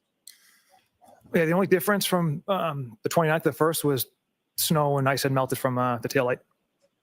So as far as the condition of that particular taillight, was it in essentially the same condition that you observed it on the 29th when you observed it on the 1st? Yes, it was still broken and large pieces missing from it. But as far as the broken status of it and the pieces that were missing, was it any more broken or any more pieces missing from it when you saw it on the 1st versus when you saw it on the 29th? No. And with respect to the taillight housing for that vehicle on that particular day, what, if anything, happened with it on that day, if you know? The state police chemist, Ms. Hartnett, had it removed, which she brought to the lab herself. So she had it removed it herself, and then physically took it with her when she left to the lab? Yeah, it was with the assistance of a Canton police officer who had an auto body shop, so he was kind of well versed in cars, so he was able to assist the chemist with removing the housing unit. Now, at any point in time on that day, We were talking February about him the 1st, other day. 2022, did you come into contact physically or otherwise with that tail light? Did you handle it in any way, shape, or No. form? Your Honor, if I may, with court's permission, I would request to publish. Give me one moment, Your Honor. Oh, for Pete's sake. All right, well, while Lally gets his shit together, we can go forward.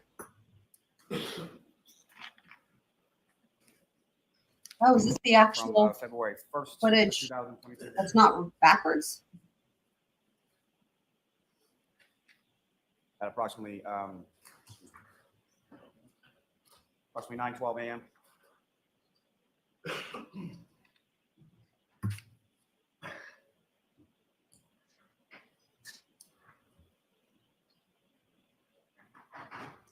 You can just pause it right there. Okay. Your Honor, if I may, it may be easier and more visible with this particular video with the lights on. Okay, Try that. sure. Turn the lights off, carry me home. We're probably directing your attention to what's up on screen. You recognize what's depicted on screen. Yes, that's the Sallyport area Canton Police Department and Miss Reed's Lexus kind of ripped off with yellow caution tape. No, he can barely And talk. this is the execution of that search warrant that you were speaking about before, as far as your presence and some of the other members of the state police and the state police lab that you were talking about. Correct. And Ms. Gilman, if you could run from here.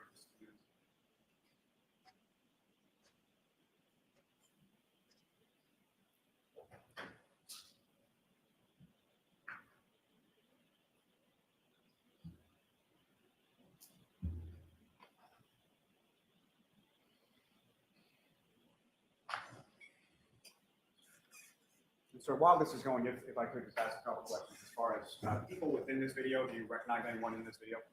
Yeah, myself, kind of the top of the screen. Trooper Zach Clark, we the one with the camera taking photographs of the vehicle. Kind of the top of the. Now, with reference to this video from the Sally Port Garage of Bukhenic Police Department, what, if anything, did you learn over the course of this in regard to how that video is recorded or how it's, what, if anything, sort of activates that video? Objection. Ask it differently, Mr. Lally. As far as this video is concerned, is this one continuous time frame that we're looking at, or how is it? Objection. Sustain. My understanding, it's motion That active. means you can't answer. Oh, I'm sorry. You can ask it different. I'm not sure what's anything said. No. Oh, right. I'll strike if there was anything. But Mr. Lally, just ask a question, please. With respect to this video, as far as the recording is set up, how is that activated, or how does it record? Objection. Same question. Yeah. How does he know that? It's sustained. Have you watched this video or other videos from the Canton Police Department, Sally Port Garage? Yes. What, if anything, did you note with regard to timing? As far there's a timestamp on the video, is that correct? Yes. And what, if anything, did you note with regard to the timestamp on this video or the other videos that you observed with regard to how time moves throughout the video? The timestamp on the video tends to pause, indicating it's motion activated. It tends to pause. I'll strike after.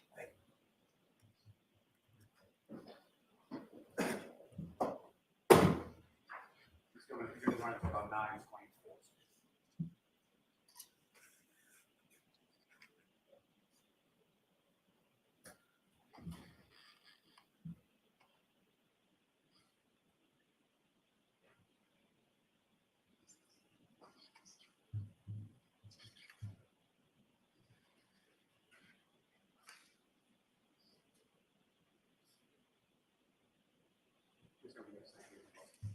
Ms. Gomez, you can take that. Thank you very much. Now, Trooper, with regard to that taillight that was then taken by Ms. Hartnett to the lab, is that correct? Yes. And at some point that was returned to the custody of the state police, your detective unit? Correct. And do you have that taillight housing with you today in court? I do. And Your Honor, with the court's permission, if the trooper could Oh retrieve my God. Okay. May I approach, Your Honor? Yes. It'd be easier that way. Sir, you can stay right there.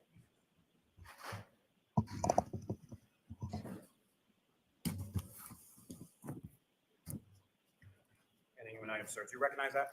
Yes. And what do you recognize that? That's the. I recognize that to be the housing unit. And as far as your recognizing of the housing unit, is there any sort of denotation or anything on the outside of that box indicating what's contained therein?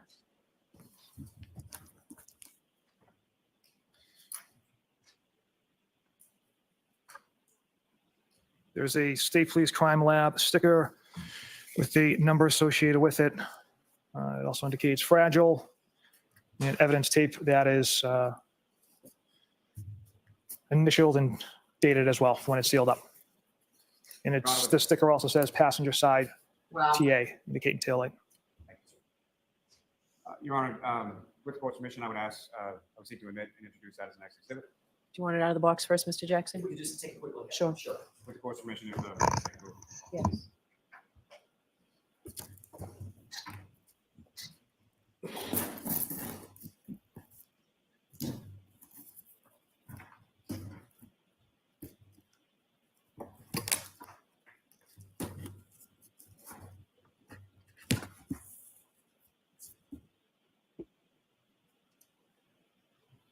Yeah. Right? I know. That's beautiful. Well said. This is the moment the extra red plastic pieces fall out of his pocket in front of the jury. 100%. Right? Oh my God, that's exactly what we needed. Yep. I mean, obviously that's already been opened.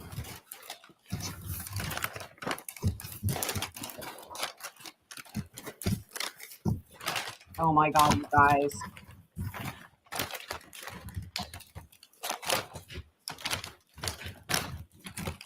Oh my God.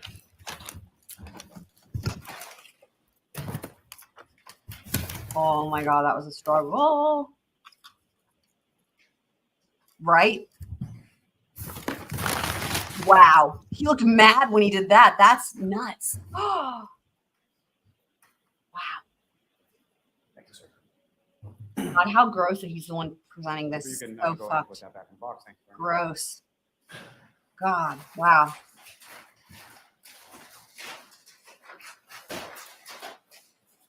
I'm just gonna stick it there in this way. No fucking hell. Okay. We need to mark that. And we're going to mark it twice, folks. We're going to mark the bag within the box and we'll mark the box. Okay, well, while they do all that, we're gonna jump. Understood. So we're putting 544 It's like on the bag, Christmas. Like, 544 fucked AM. Christmas.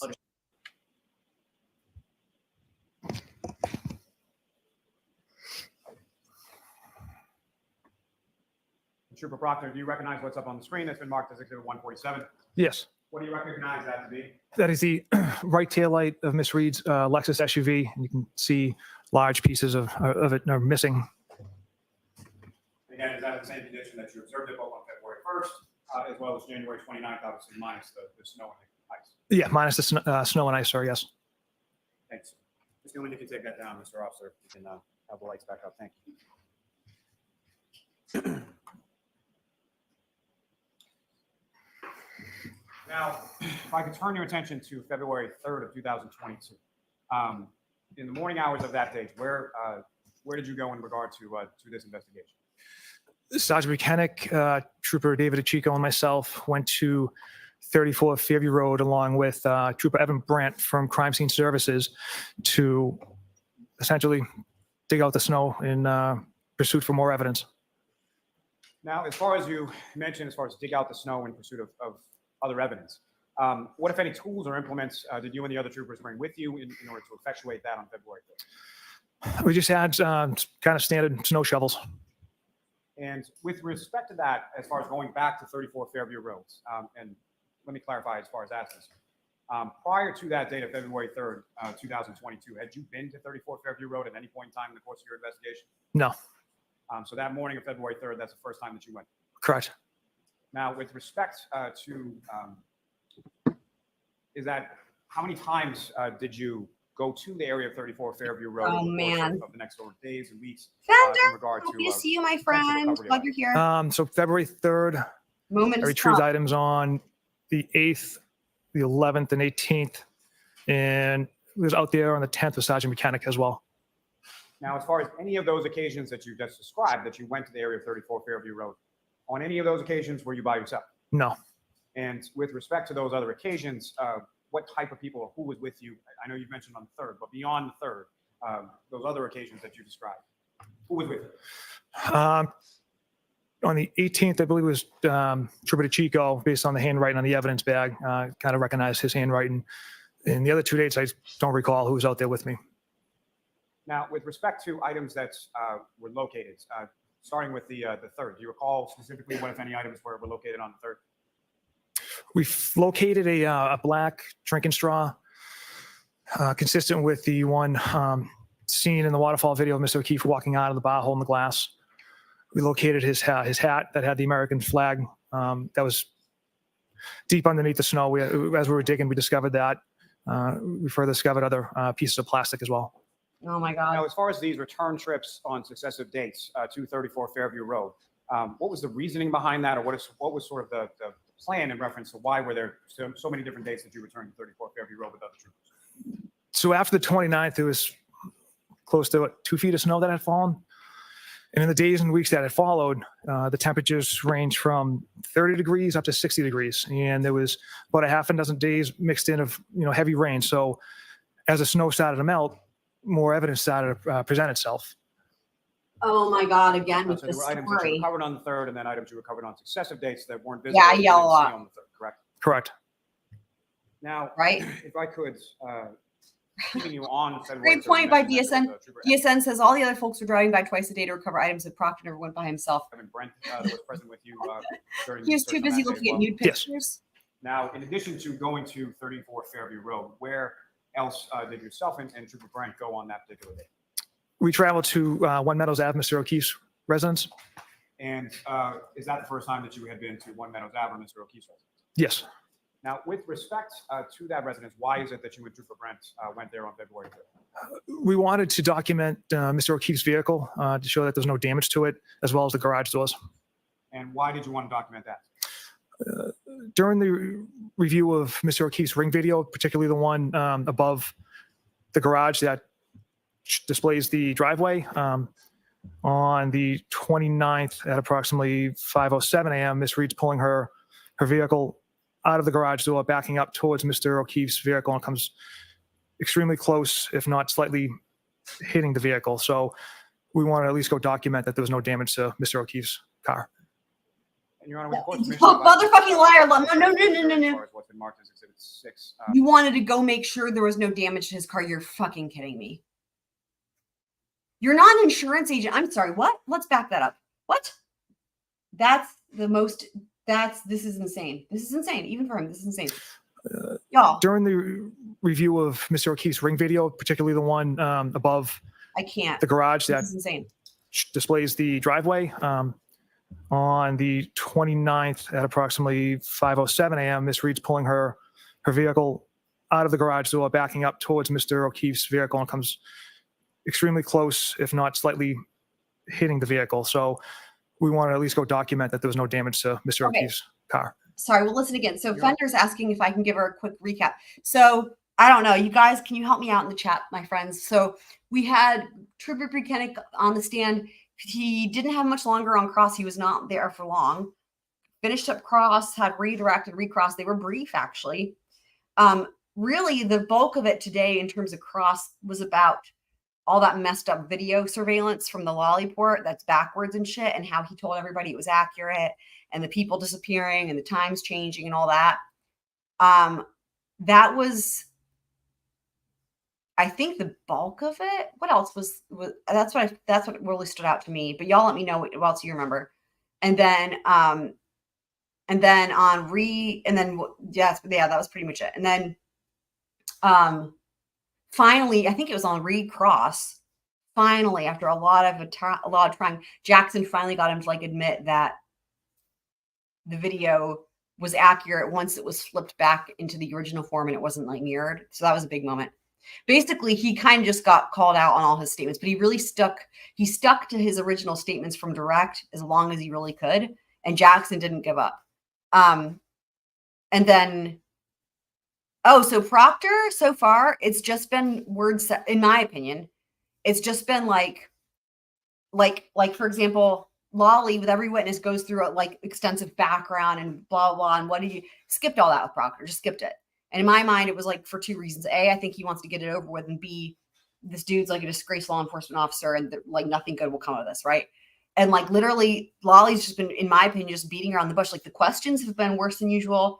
His answers are just there's no substance to it. This is my personal opinion. I'm at least I feel like we learned information from Yuriy on direct. Now that might have not been accurate, but you could follow it. You could follow what was happening. You could follow the test.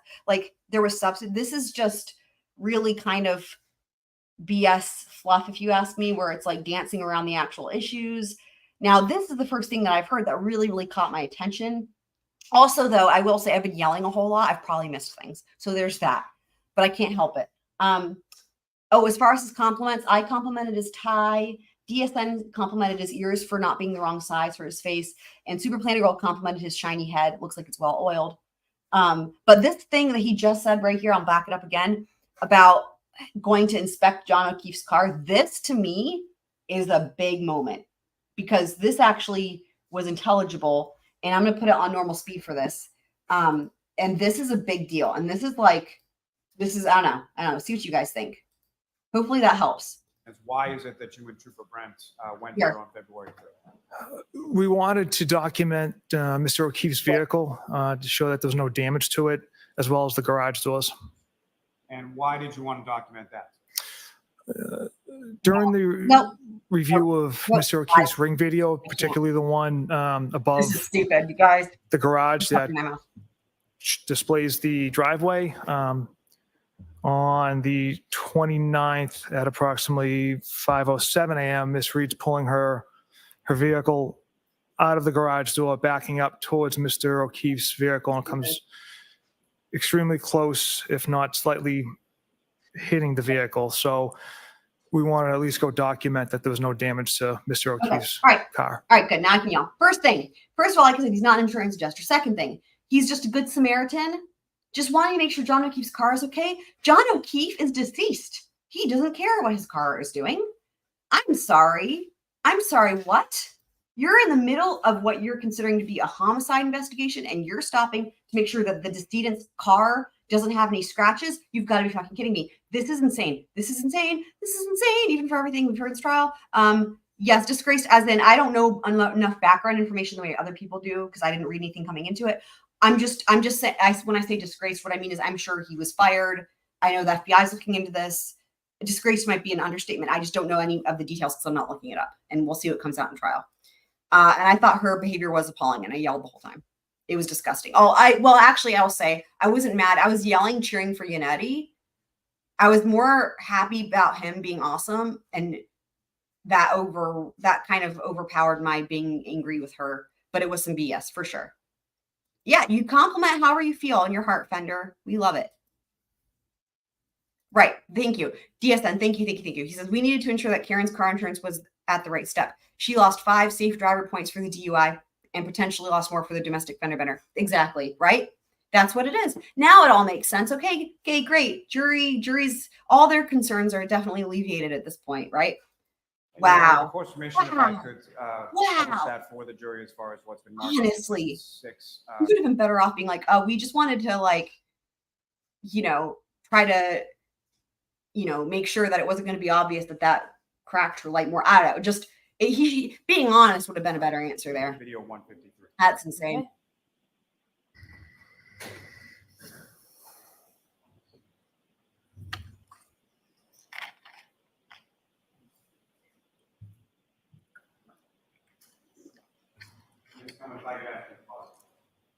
What time is this at again? Proctor, with regard to this ring video, how was this obtained? Hold on. Let me pull this down. So we first observed it through Mr. O'Keefe's cell phone on the Ring app, and then I wrote a search warrant for Ring itself. And as far as the videos that you received, And we already know from Yuriy's testimony that's why he paused. That's already a mess in and of itself. Sounds so simple, not simple. Ring, did they match? This is a mess.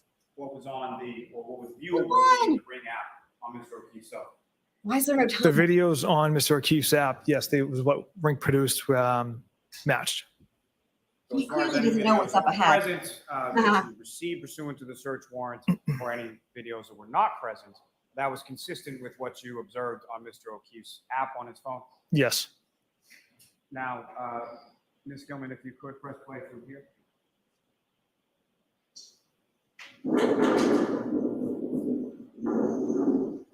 Does anybody remember what time this is at? There's no timestamp.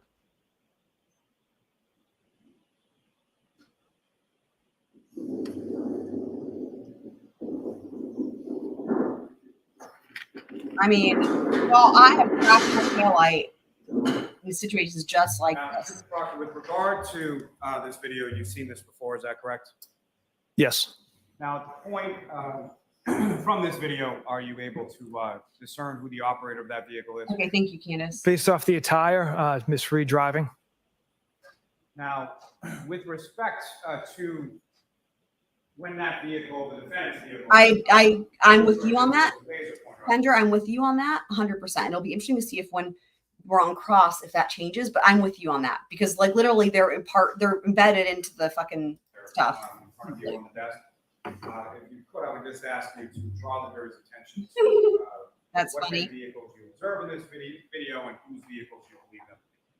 What if Lally, I'm Right sorry. there, it's Mr. O'Keefe's vehicle and Miss Reed's. I'm sorry. He said, what if any vehicles? I'm going to lose my fucking mind. What if any vehicles do you observe? I mean, I'm sorry. What? No vehicles? There's no vehicles? Like, vehicle. question for an alien. Now, as far as when those vehicles come close or come into contact with each other, as far as Mr. O'Keefe's vehicle is concerned, what, if anything, do you observe like on Mr. O'Keefe's vehicle at the time? There's some snow you can see on the back window here, the bumper and the windows here is starting to be covered in snow. And as far as when that vehicle comes close to or makes contact with Mr. O'Keefe's vehicle, what, if anything, do you observe the snow to come off of the car at that point? I do not know. Now, with reference to the back area of Mr. O'Keefe's vehicle, specifically in the area of the ground, as far as that area on the ground, what, if anything, did you observe in reference to any red pieces or any pieces of taillight or plastic or glass or anything in that area that you observed on this video? So this area here is, you can see the white snow. There's no red pieces of taillight, which would show up in the contrast of the white snow. Please tell me if you could run it from there for a moment.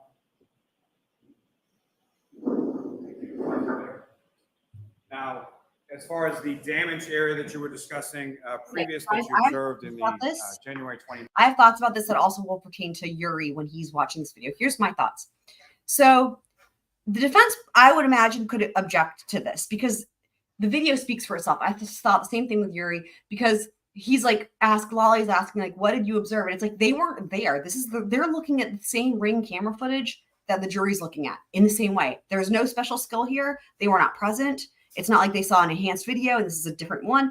Like literally it's just their own eyeballs based on what they observe. And there's no training here in terms of the questions he's asking. And it was the same with Yuriy. And I thought to myself, this is insane that the defense isn't objecting because, you know, the video speaks for itself. Like there's no expertise here. They weren't present. This is insane. But I think the reason they didn't object with Yuriy or with him is because then it makes it even more impactful for them. Obviously, it's just their strategy, right? When they come on cross and they point it out and they zoom in and it's like, hey, look, what's that? And it's like, you know, something red in the snow, right? But it's got to be hard to sit there and be quiet, right? I would struggle with that. Right. Great point. Fender says, this is a man who said who, if anyone, was driving the ambulance, right? Yeah. Right. Yeah. I would say that the question about the vehicles is probably second place to that in terms of the stupidest questions of all time that anyone's ever asked anybody ever. 9th in the Sally Port, February 1st in the Sally Port, and then the item that was just marked as evidence. What, if anything, do you observe in the right rear passenger side taillight area of the defendant's vehicle from this video? You can see the inconsistent lighting. If you compare it to the left versus the right, there's a You can't actually see that same part on the left side. What And you the jury observed can in see that this. video, does that appear to be consistent with what you observed on January 29th Yeah. at the Canton Police Department, February 1st, ruling. and in the item of evidence that was just marked? yes. Thank you. Ms. Gilman, you can take that down. Thanks, Mr. Ms. Roberts, Gilman. the lights back on. Thank you. Thank you. There's the lolly bird. What if I'm Lally? Now, sir, you proceeded to 1 Meadows Ave for the first time on February 3rd. Is that correct? Correct. And Trooper Brent from Crime Scene was with you and took some photographs. Is that correct? Yes. May I approach? Yes. Approach. Looking at the pictures. Generally speaking, do you recognize what's depicted in those photographs? Yes. And what do you recognize them to? The first picture is the front door of Mr. O'Keefe's house, and it's also Mr. O'Keefe's Chevy Traverse. May I approach, Ron? Yes. I'll seek to introduce in a minute. Okay, approach.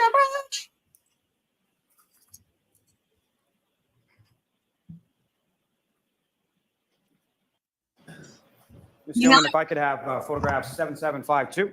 The amount of time they spend, I'll be able to talk about it at the recap. I actually measured it out, how much time they spend doing Proctor, do you recognize what's up on the Crazy. screen is now marked as exhibit 546? Yes, Mr. O'Keefe's Chevy Traverse vehicle.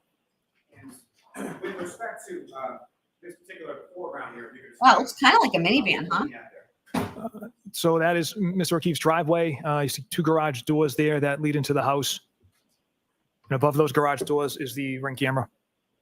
Now, with respect to the rear of Mr. O'Keefe's vehicle, from your viewing of the video from Exhibit 6, from the Ring video, video number 153, if you could, using that laser pointer, direct your attention to where it is on this vehicle that's their contact, if any, between this vehicle. I don't see how he's qualified to do this. It would have been in this general area here. He wasn't, there's nothing. As far as your observations on that. Yeah, thank you. Yeah, where Let's see was? it. Hold on. Yeah, thank you. I was like, where the fuck's the objection? That's insane. Sorry, he can't testify to that. Fucking hell, yeah, that was a proper objection. He was late though. Why was he late? Okay, so here's the thing I will say. Here's the thing I will say. Here's the thing about the taillights. And if y'all haven't seen the video that I made, maybe it'll help. I don't know. But It's the little short video about the hair and the taillights. So the thing about the taillights is taillights are so fucking fragile that they'll give to almost anything. So what I mean by that is this: if you back in like the way that we saw in that video, again, I've done this.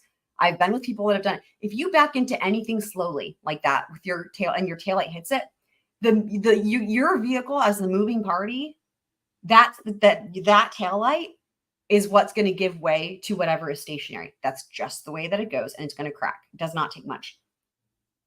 So, in other words, there's not a whole lot of an object that the taillight won't give way to where that object will be fine and the taillight will not be fine. I include in that category humans, right? Like we've talked about.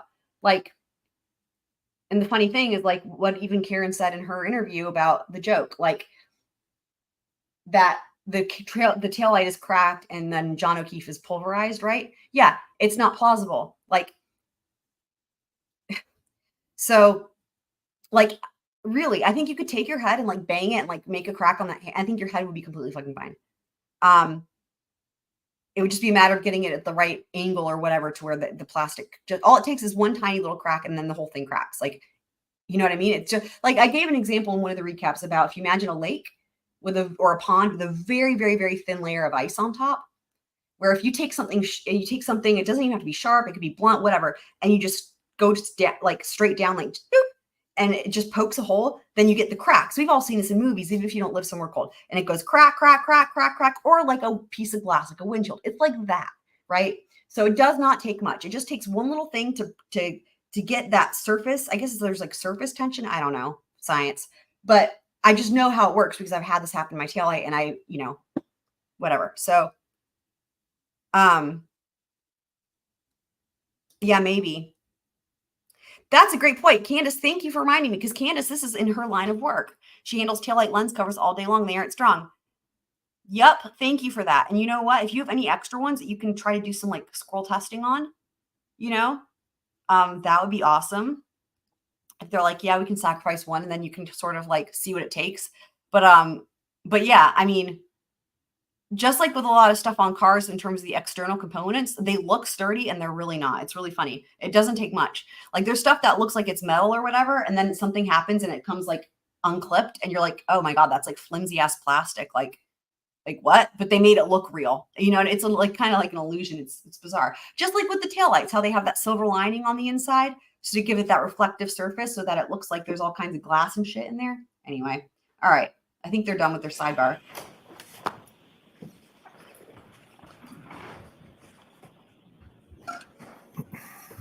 When you were in the driveway of Mr. O'Keefe's residence on February 3rd, 2022, you had occasion to make observations of Mr. O'Keefe's vehicle, is that correct? Correct. And what, if any, damage did you observe to the driver's side rear area of the vehicle?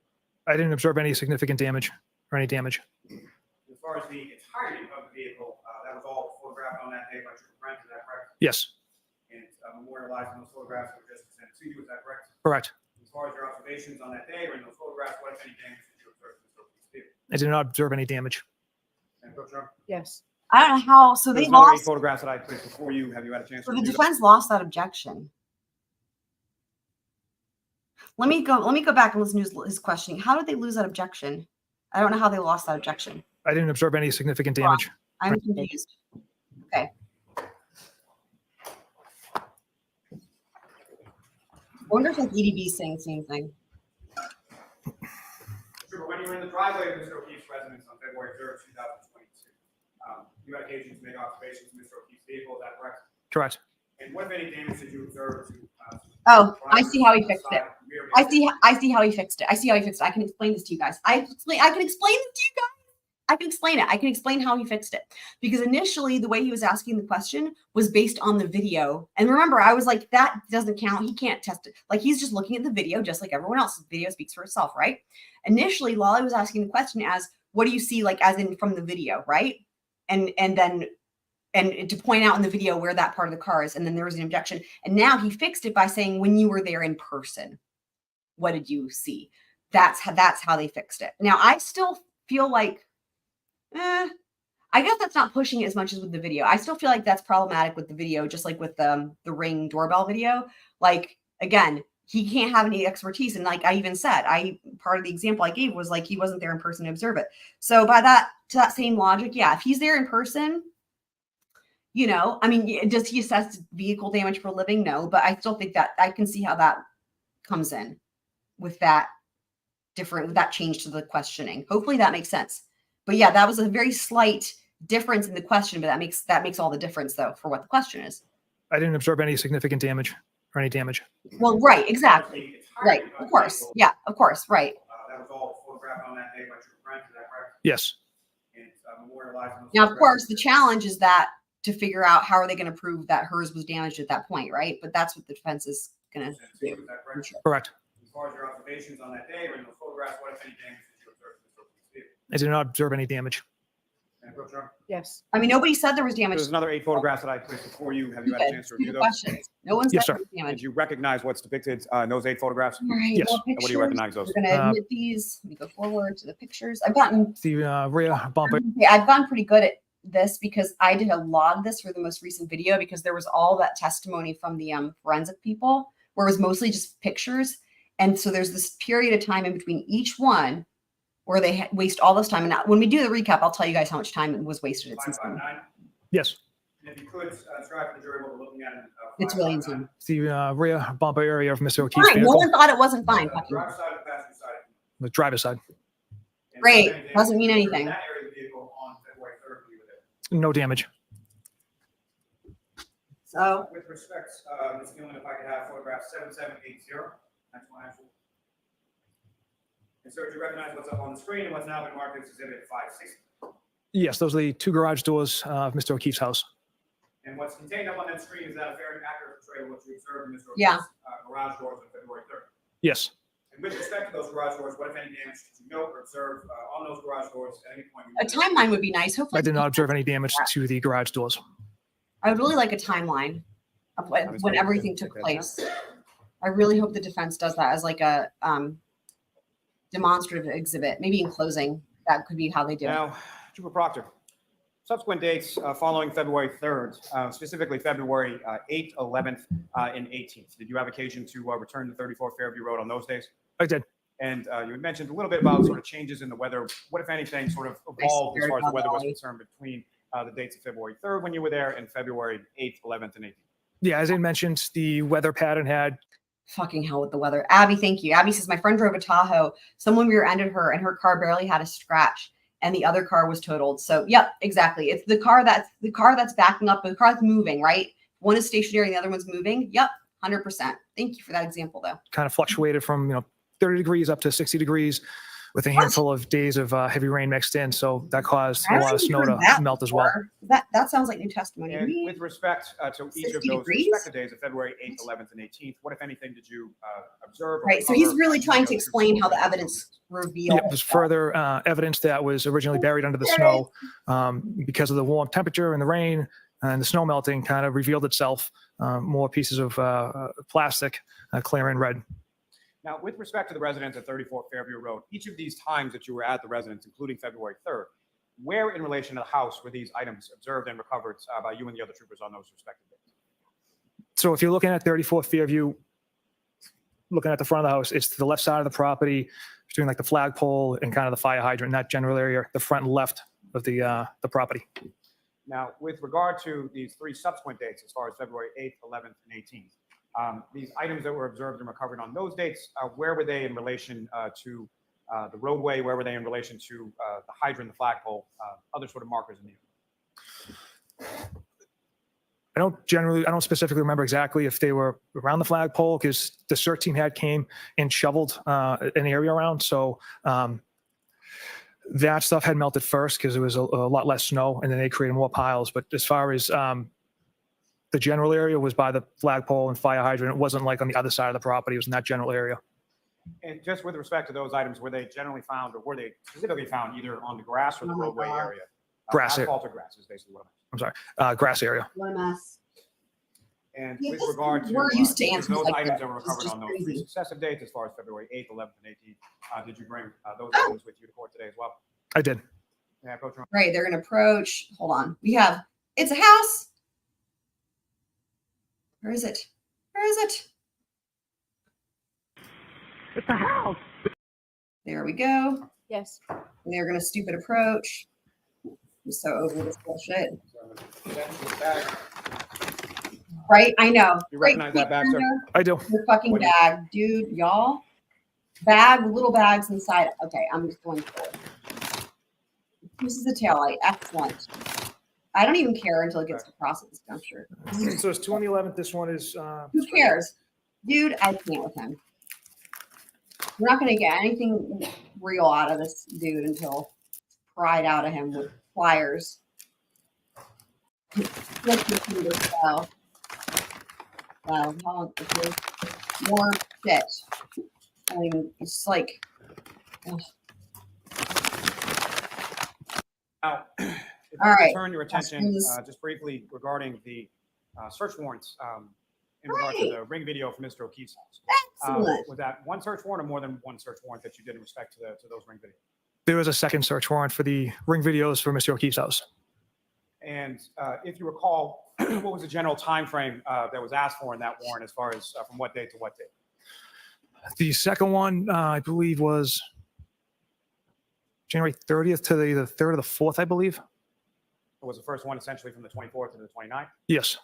Now, with respect to the video that you received in regard to the first search warrant to Ring, what kind of information did you receive from Ring as far as what beyond sort of the video itself? What, if any, other information did you receive as far as accounts or activity or anything like that? It was just confirming that the user account was under Mr. O'Keefe's email, and then there was an Excel file where you kind of have to transcribe. So each video has about a 17-digit number associated with it, unique identifier. You take that 17-digit number and you got to convert it using these Excel files to get. Y'all, think about how many witnesses, what he's describing, how many witnesses we would have heard if this was any other trial. And just again, as we can use it as an example, because most people watching have also watched this with us with the Murdoch trial, but every single thing that he's describing is a separate step done by a separate person and would need a separate person to describe this for like the custodian of records. Like, why is there not somebody from Ring? Like that, wait, I hadn't even thought of that until now. Why is there not someone coming from Ring? Just like there's somebody who comes from all the apps and everything else. Like, what? And now he's talking about converting it from this to that and the other thing. And like, what? This is bizarre. Date and time. Completely bizarre. With respect to what you received pursuant to the search warrant from Ring, was there any kind of this is insane activity log? And what I mean by that, what, if any, information did you receive? The as far defense as, is letting it in because they're going to roast what him sort with of it. That's devices what or how many different devices But that's were able to it's going to be beautiful. access that footage? Yeah, I wasn't able to obtain a activity log of who was using the device, what device was accessing the system.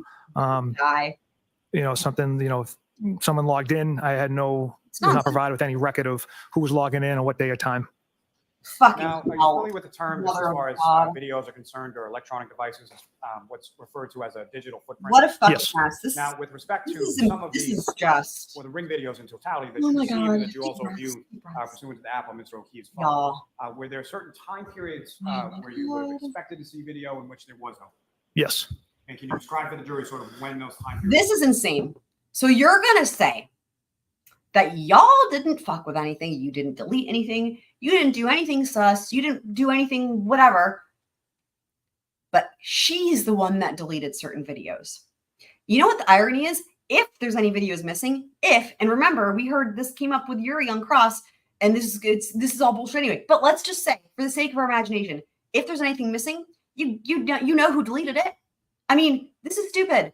This is disgusting. This is just like at the beginning when he got on the stand and I was like, I'm so repulsed by the fact that Lally had him point to her and identify her after the whole thing with the nude pictures. This is the same type of thing where it's just fucking gross. So the Ring camera above Mr. O'Keefe's garage is pretty sensitive. So it does not have Miss Reed arriving back at Mr. O'Keefe's house around 12:30. 4 a.m. is approximately was when she should have arrived. The only video, there's a gap from approximately 11:45 p.m. on the 28th to about 5:07 a.m. on the 29th when Miss Reed's backing out. It never has her pulling into the garage. And there's also a second video of Miss Roberts. Yeah, Fender, he had Lally had him identify the witness, the defendant, which, only there's no point. There's no need for it. We know who she's. That's been established. It was disgusting. It was like, how do you recognize the defendant? Point to her and say what she's wearing, or not point. You know, whatever the terminology is. You know, like, can you identify her? You know, I mean, maybe he said point. I feel like he said point. Anyway, it was just it was so, I was so livid that I don't even know. But like, it was disgusting because the whole idea of it is disgusting when she's already been identified. It's not necessary. And when you add the whole thing, like he looked right at her, and then you add in the nude photos thing, it's repulsive. Ms. McCabe and Ms. Reed looking at the broken taillight in the morning. No, that won't. Lally glossed right over that with the phone. He was like, "Oh, did you have a search warrant for a phone?" He was like, "Yep, sure did." Something like that, and that was it. So Lally is chickening out, and that will come up on cross. What, if any, Hopefully today. follow-up or inquiry did you make of Ring in regard to those missing videos? I think he's. I've inquired several different times as far as if a video is deleted, is there some type of a record? That was his inquiry. But next question. I'll I think they're getting ready to go to lunch. That's my guess. allow that. Now, as far as that term that you used before, as far as a digital imprint, can you explain to the jury what you understand that term to mean? You were right, Fan. Essentially, a digital footprint is if, a video is created, it's going to leave This is stupid. some Well, type of a objection! record in the archives. And what, if any, information did you Objection! Can you bring hear as me? far as Objection! where I object. videos, Object. system is concerned in regard to the digital footprint? Objection. Not what anybody told you. Thank God. Well, why are you? Oh my God. That if a video is deleted, The objection sustained. Yes. Let me strike that. Thank God. Upon your Fucking further hell. inquiry of Ring, were you ever able to obtain any video from those specific sections where you anticipated video would be? no. Break for lunch. They're to break for lunch. I'm calling it. Break for lunch. He can't. He shouldn't. I think Now, you're. sir, if I could turn your Oh, attention not yet. to Wow. Wow. January 16th, 2024. Yeah, he's not an Do you recall expert. that date? He's disgraced. He's the opposite. I do not, sir. At some point over the course of your investigation, were Oh you my made God. aware of It's messed up as fuck. forensic evidence in relation to the taillight housing that was introduced earlier as an exhibit? Yes. And with respect to that, at some point, did you have occasion to meet with a Sergeant Brian Gallerani of the Needham Police Department? Yes. And where was that? In the DA's office. And who, if anyone else, Shady shit goes on in that DA's office too. I'm going to involved say. in this investigation Yes. as far as yourself was Sergeant Fender this week, they're going every day except for tomorrow, and they're all full days. Bukhenic with you there as Tomorrow well? we're going to Yes. recap. And what, if anything, did Sergeant Gallerani do with respect to yourself and Sergeant Bukhenic on that date in January of 2024? Sergeant Buchanan and I voluntarily provided our DNA for comparison testing. And again, taking me to my next point, that was Lally didn't really get into that the way he does with every other witness, but he referred to him as Trooper Proctor, like just referred to him that way. And then also the stream cut out for just a quick second, or the court feed did. But my thought is that he's probably not in that role anymore, but I don't know for sure. a voluntary decision that both you and Sergeant Bukhenic made as far as availing yourself or availing of that particular test. Correct. And as far as the testing or the, you know how that was, or can you describe for the jury sort of how that sample was collected or how it was conducted? Essentially, it's just a swab of the mouth under the tongue with like it's basically just like a little pad on a stick, and he gets swabbed, and that's how the DNA or saliva is collected. And as far as those samples that were collected from both yourself and Sergeant Bukhenic on that particular day, where did they go from there as far as you know? It was my understanding went to the Bodie lab in Virginia. I'm sorry, what I should have asked just prior to that, as far as when they left You from laid the on room that you were in foundation. with Sergeant Gallerani, did you take those swabs, or did Sergeant Gallerani take those swabs, No. or where did they go? Sergeant Gallerani took possession of those items. Thank you. Yeah, I don't know if they swabbed John O'Keefe. That would have to come probably from somebody who testifies about him at all, and that's just Now, not. sir, happening. with reference, over the course of your investigation, you interviewed a number of different witnesses, correct? Yes. And from the witnesses that you, were there witness interviews that were conducted outside of your presence in the sense that you weren't there for those particular witness interviews? Yes. What a stupid way to And, say that. each of the interviews that you're aware of, whether they were conducted by you or outside of your presence, were done, with the exception of the currents, done with more than one trooper present. How can he testify if he wasn't there, Lally? Correct. Now, Objection. with respect to those witness interviews that you were present for, from the witnesses that you spoke with, along with other troopers that were present with you, Who, if any, of those witnesses had you met, or did you know prior to the interview that you conducted? Yeah, so all the witnesses that I had interviewed, the only individuals that I know or had met prior to this investigation was Julie and Chris Albert and Colin Albert. And how is it that you knew Julie Albert, Christopher Albert, and Colin? So my sister coordinated her friend growing up, Jillian. Jillian's sister is Julie. My sister got to know Julie Albert, Julie Daniels, her maiden name, through her friend Jillian. Julie married Chris Albert. So my sister got to know Chris through Jillian and Julie. And then years down the road, my sister had Julie babysit my nephew. Julie would come from time to time and pick up my nephew from school. So that's how they kind of became friendly. And on occasion, they would be over at my sister's house or at my parents' backyard, Julie and Chris and their kid Colin. And I would happen to be there. Let me ask it this way: as far as where did you grow up? Canton. And did you graduate from Canton High School? Yes.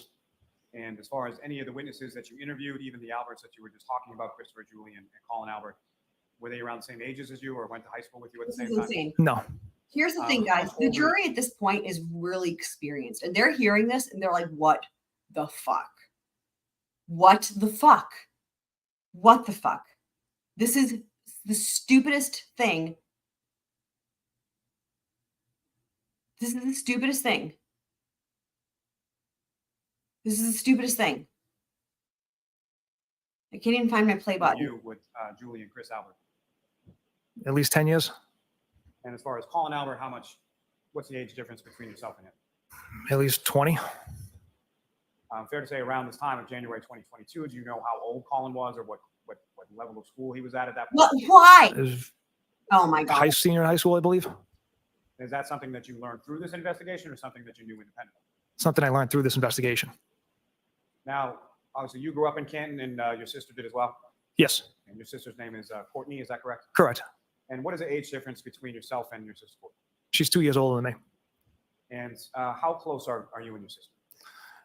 She's probably one of my best friends. We talk about 5-6 times a day about anything and everything, as far as like mostly our children. And she has, how many children does your sister have? You got 2. And about how old are they?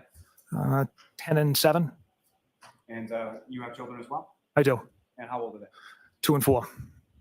Now, with respect to the conversations that you have with your sister about 5 or 6 times a day, Aside how do you from have those making seem conversations? human, Is it's just via stupid.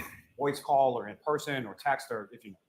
Everything, FaceTime, phone calls, text messages. We're always kind of keeping each other up to date on mainly our kids. Now, as far as Julie and Christopher Albert, This is so when did you pointless. interview them in relation to? This is so pointless. this- I don't even care, honestly. This is just stupid. I'm gonna go forward. Sometime in February. Wasting time. Are they? And they're about to break for lunch anyway. Like I figured they would be.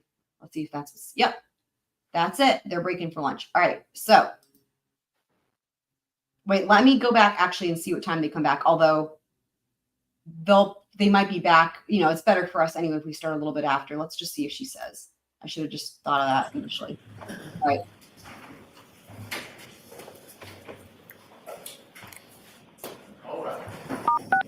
You are muted.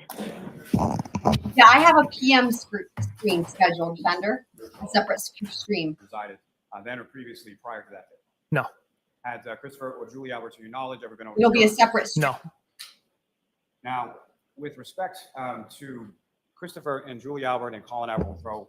Fucking hell. I just wanted to how get would to you the sort of lunch. describe, your Let me just go relationship fast. prior to Y'all, the sorry. Let me step point? just for a I second. classified as acquaintances. Get to the lunch. Mr. Lally, why don't we take our luncheon break? There it is. She cut him off mid-sentence. That's why I couldn't find it. That's fucking funny.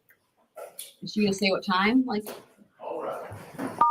she just little. You are muted. There you have it. Yeah, that's why I didn't hear it. That's why I didn't hear it. He does not, unless they wait for. That would-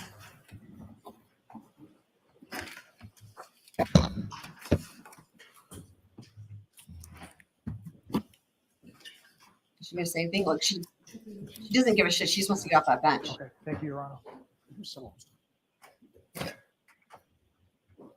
Counsel approach. Counsel? She was like getting ready to leave.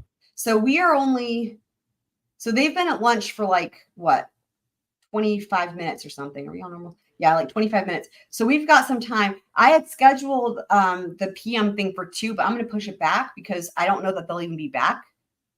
Like she didn't say what time that they're coming back. I'm just saying we're like 25 minutes behind the regular speed if I go to live. So,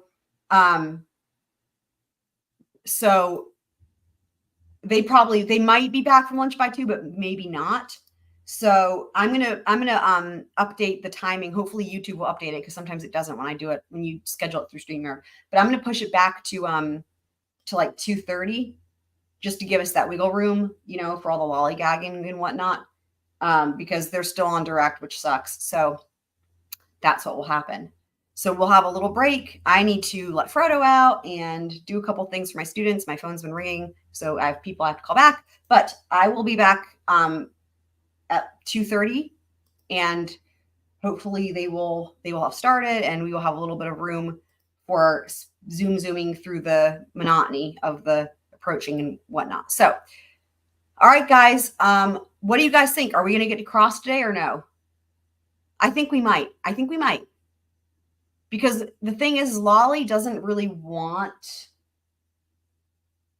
to keep talking to him. Like, this is like, so I'm wondering if he was almost done actually with that line of questioning, trying to end on a high note. Haha. Like, it's so fucking funny that he would even think that, right? But like the high note of like, oh, your family and you didn't know that. Like, it seems almost like a grand finale, right? Maybe. But as we know, this judge cuts people off mid-sentence. So it might be that he was almost done. We'll see. Right, exactly. He doesn't have enough material. Right, Lolly's not. I know. I'm with you guys. I think cross. I think he might have been almost done. It'll be funny if he only had like one other question. It was just some other bullshit, stupid ass question. But we've seen that happen before. So, so hopefully cross. But yep. So we'll be back in about an hour. I will see you guys then. And yep. Thanks for being a squirrel. I guess I'll go and roll the outro just to be official, right? You know, we are professionals, WAP, and all that. So see you guys in an hour.